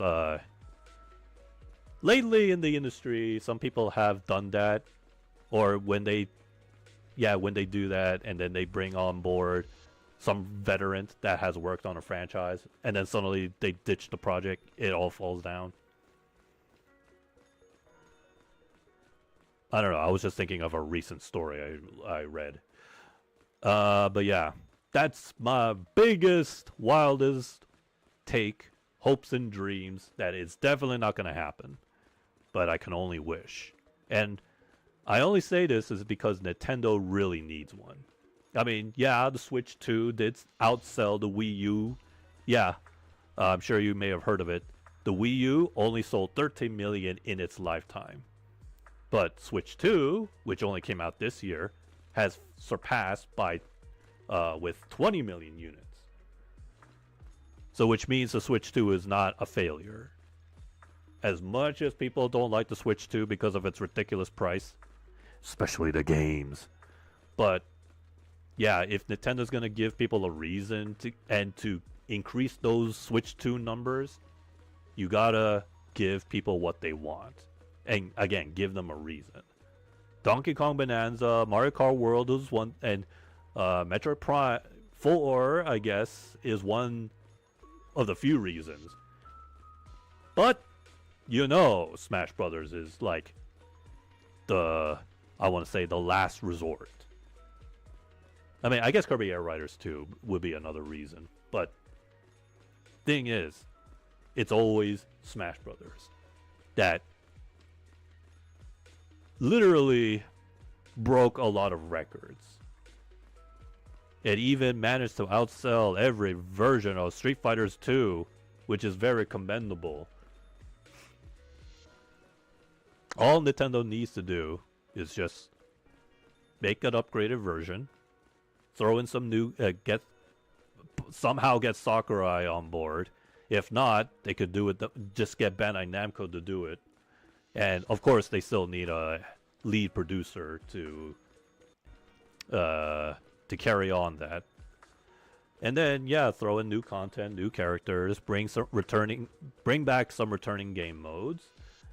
And then for those who already own the Smash Bros. Ultimate, you can just upgrade to Switch 2. And yeah, I mean, don't be surprised if they increase the price on that.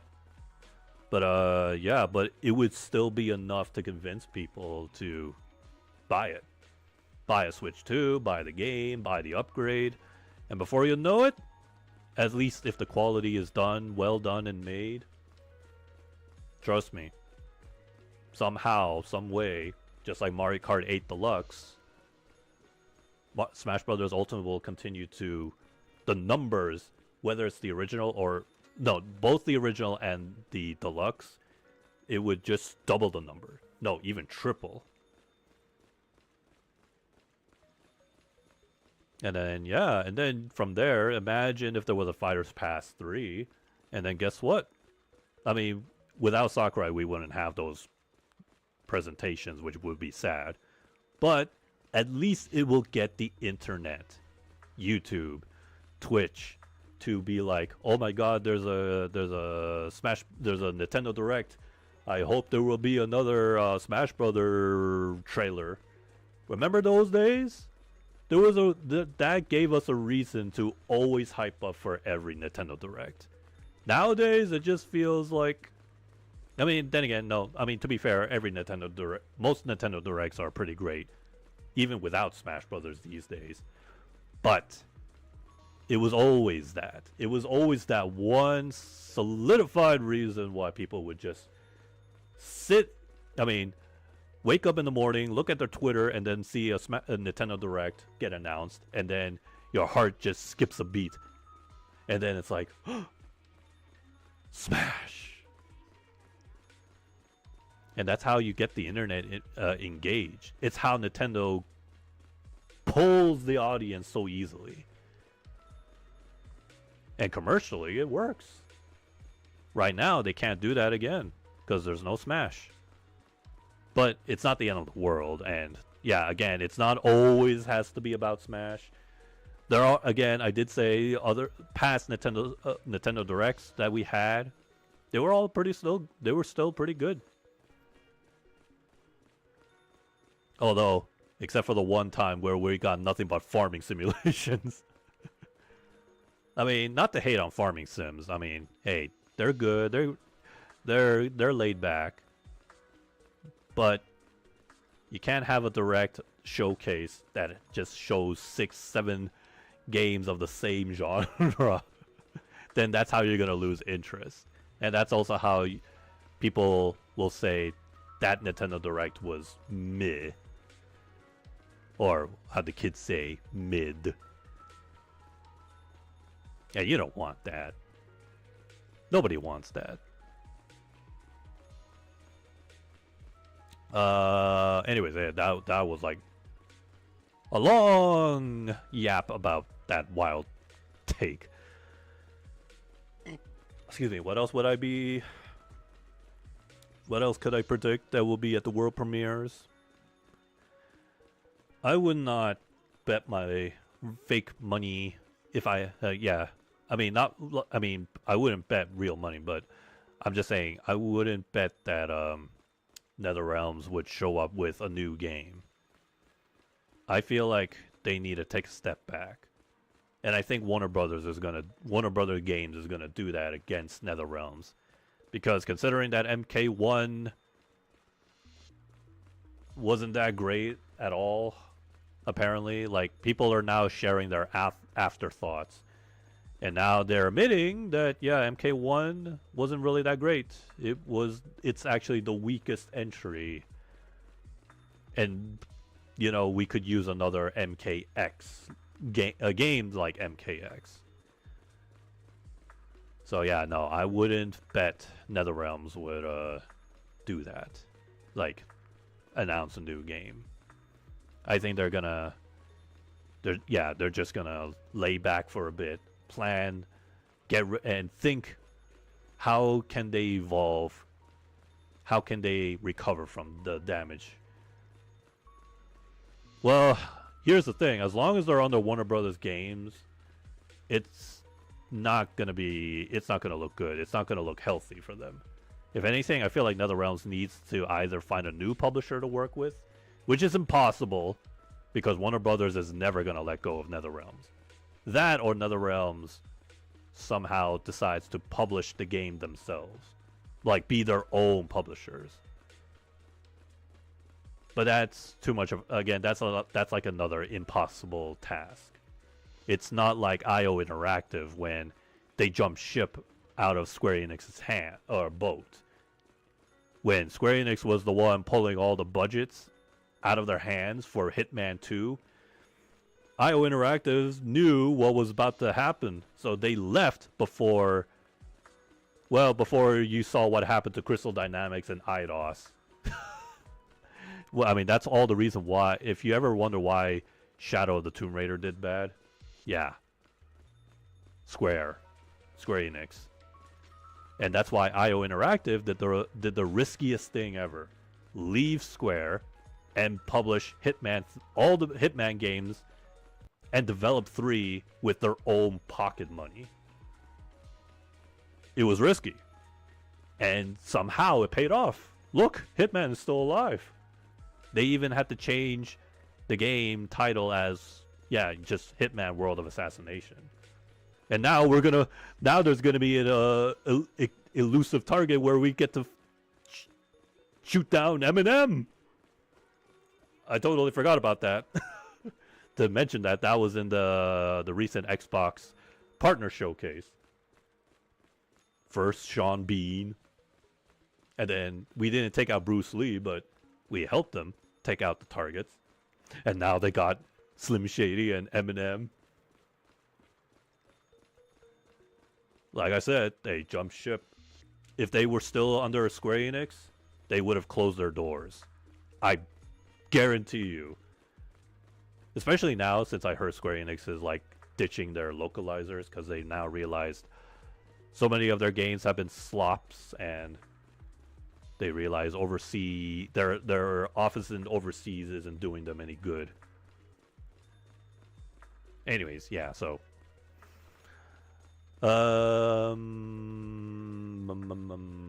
what other stuff would I predict? Or what I expect to show or not show up?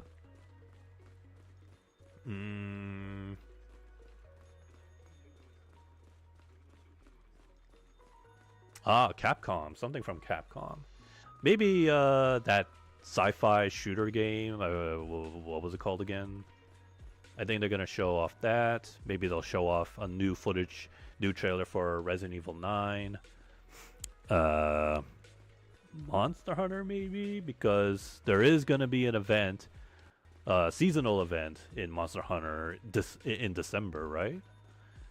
So there's a lot of things. On Street Fighter 6, maybe we'll see a trailer for their next character. I think it's Alex, right? Yeah, I think it's easy to predict what Capcom may bring to the Game Awards. Could be Street Fighter, Monster Hunter, that new sci-fi game, whatever it could. It's easy to predict those. Team Ninja, maybe they'll show Neo 3 and then announce a new open beta. If they do that, then yeah, you can bet your butts that I'm going to instantly download it if they say available later today or tomorrow. Because I need more. I want more Neo 3. The alpha demo got me hooked. And I guess Team Ninja could announce or tease like the DLC for Ninja Gaiden 4, because supposedly that comes out in January. At least that's their time frame they're trying to aim for. It's a DLC where Ryu and Yakumo get new weapons, and I think there's like new story missions or something like that. Yeah. I don't expect much from Bandai Namco, because I don't know what's happening with Tekken 8.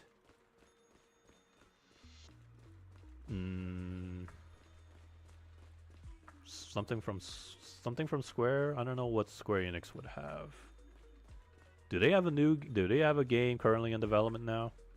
Aside of the obvious Final Fantasy VII?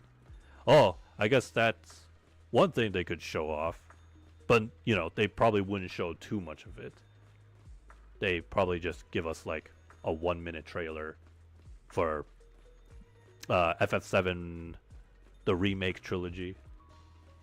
And I bet you, even if it was a 30-second trailer, Maximilian is going to dissect that thing, that one trailer, and do like a 5-hour analysis.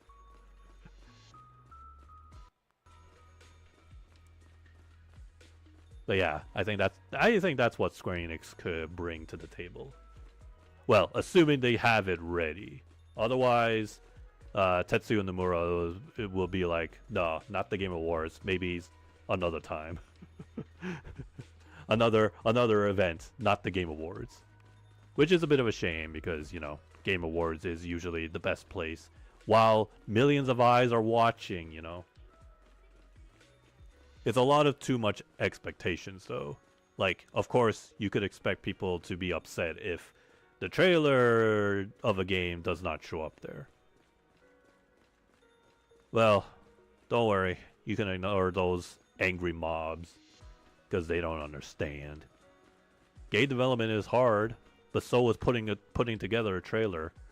Because if you're gonna, because you also have in your trailers, you have to have not only marketing but messaging to your target audience and maybe those who are interested to know what your game is. But you know, if you're gonna show gameplay footage, make sure it's clean. Because nowadays I feel like people judge a gameplay trailer so hard because of its frame rate is dropping. Like, guys, of course the frames are dropping because it's still a work in progress. What, were you expecting a full build? Otherwise they might as well release the game tomorrow. There's something called alpha builds, beta builds, delta builds, I heard. Is a delta, I think. And then, you know, work in progress. It's amazing how people tend to forget those words even exist. And yet they still look at a gameplay trailer and see like, I'm not sure about this game. The frames are dropping by 30, 25. Even in 2025, we still have people complaining about that. I mean, this is why you have those disclaimers before the trailer kicks off. You know, in-game gameplay, work in progress, and, you know, all that sort. But, as I said before, gamers don't read. They don't even look up or down.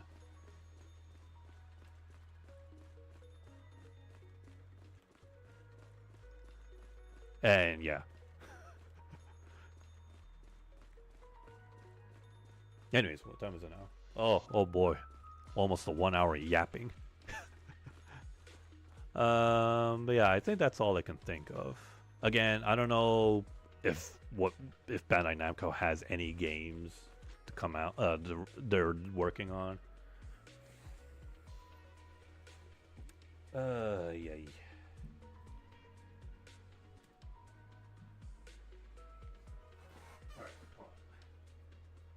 Alright, so I guess, yeah, now that'll be it.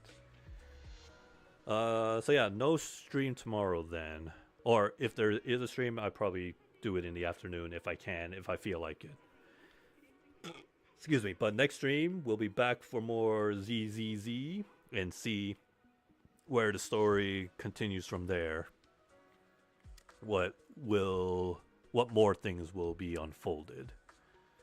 And then yeah, Game Awards is like next Friday. I'm not gonna do a watch along, no, of course not. Because usually the Game Awards is like it starts really late, right? Or it's like 8 o'clock and then finishes at like 11 or 12 midnight. Boy, imagine all the people sitting there for like 3-4 hours.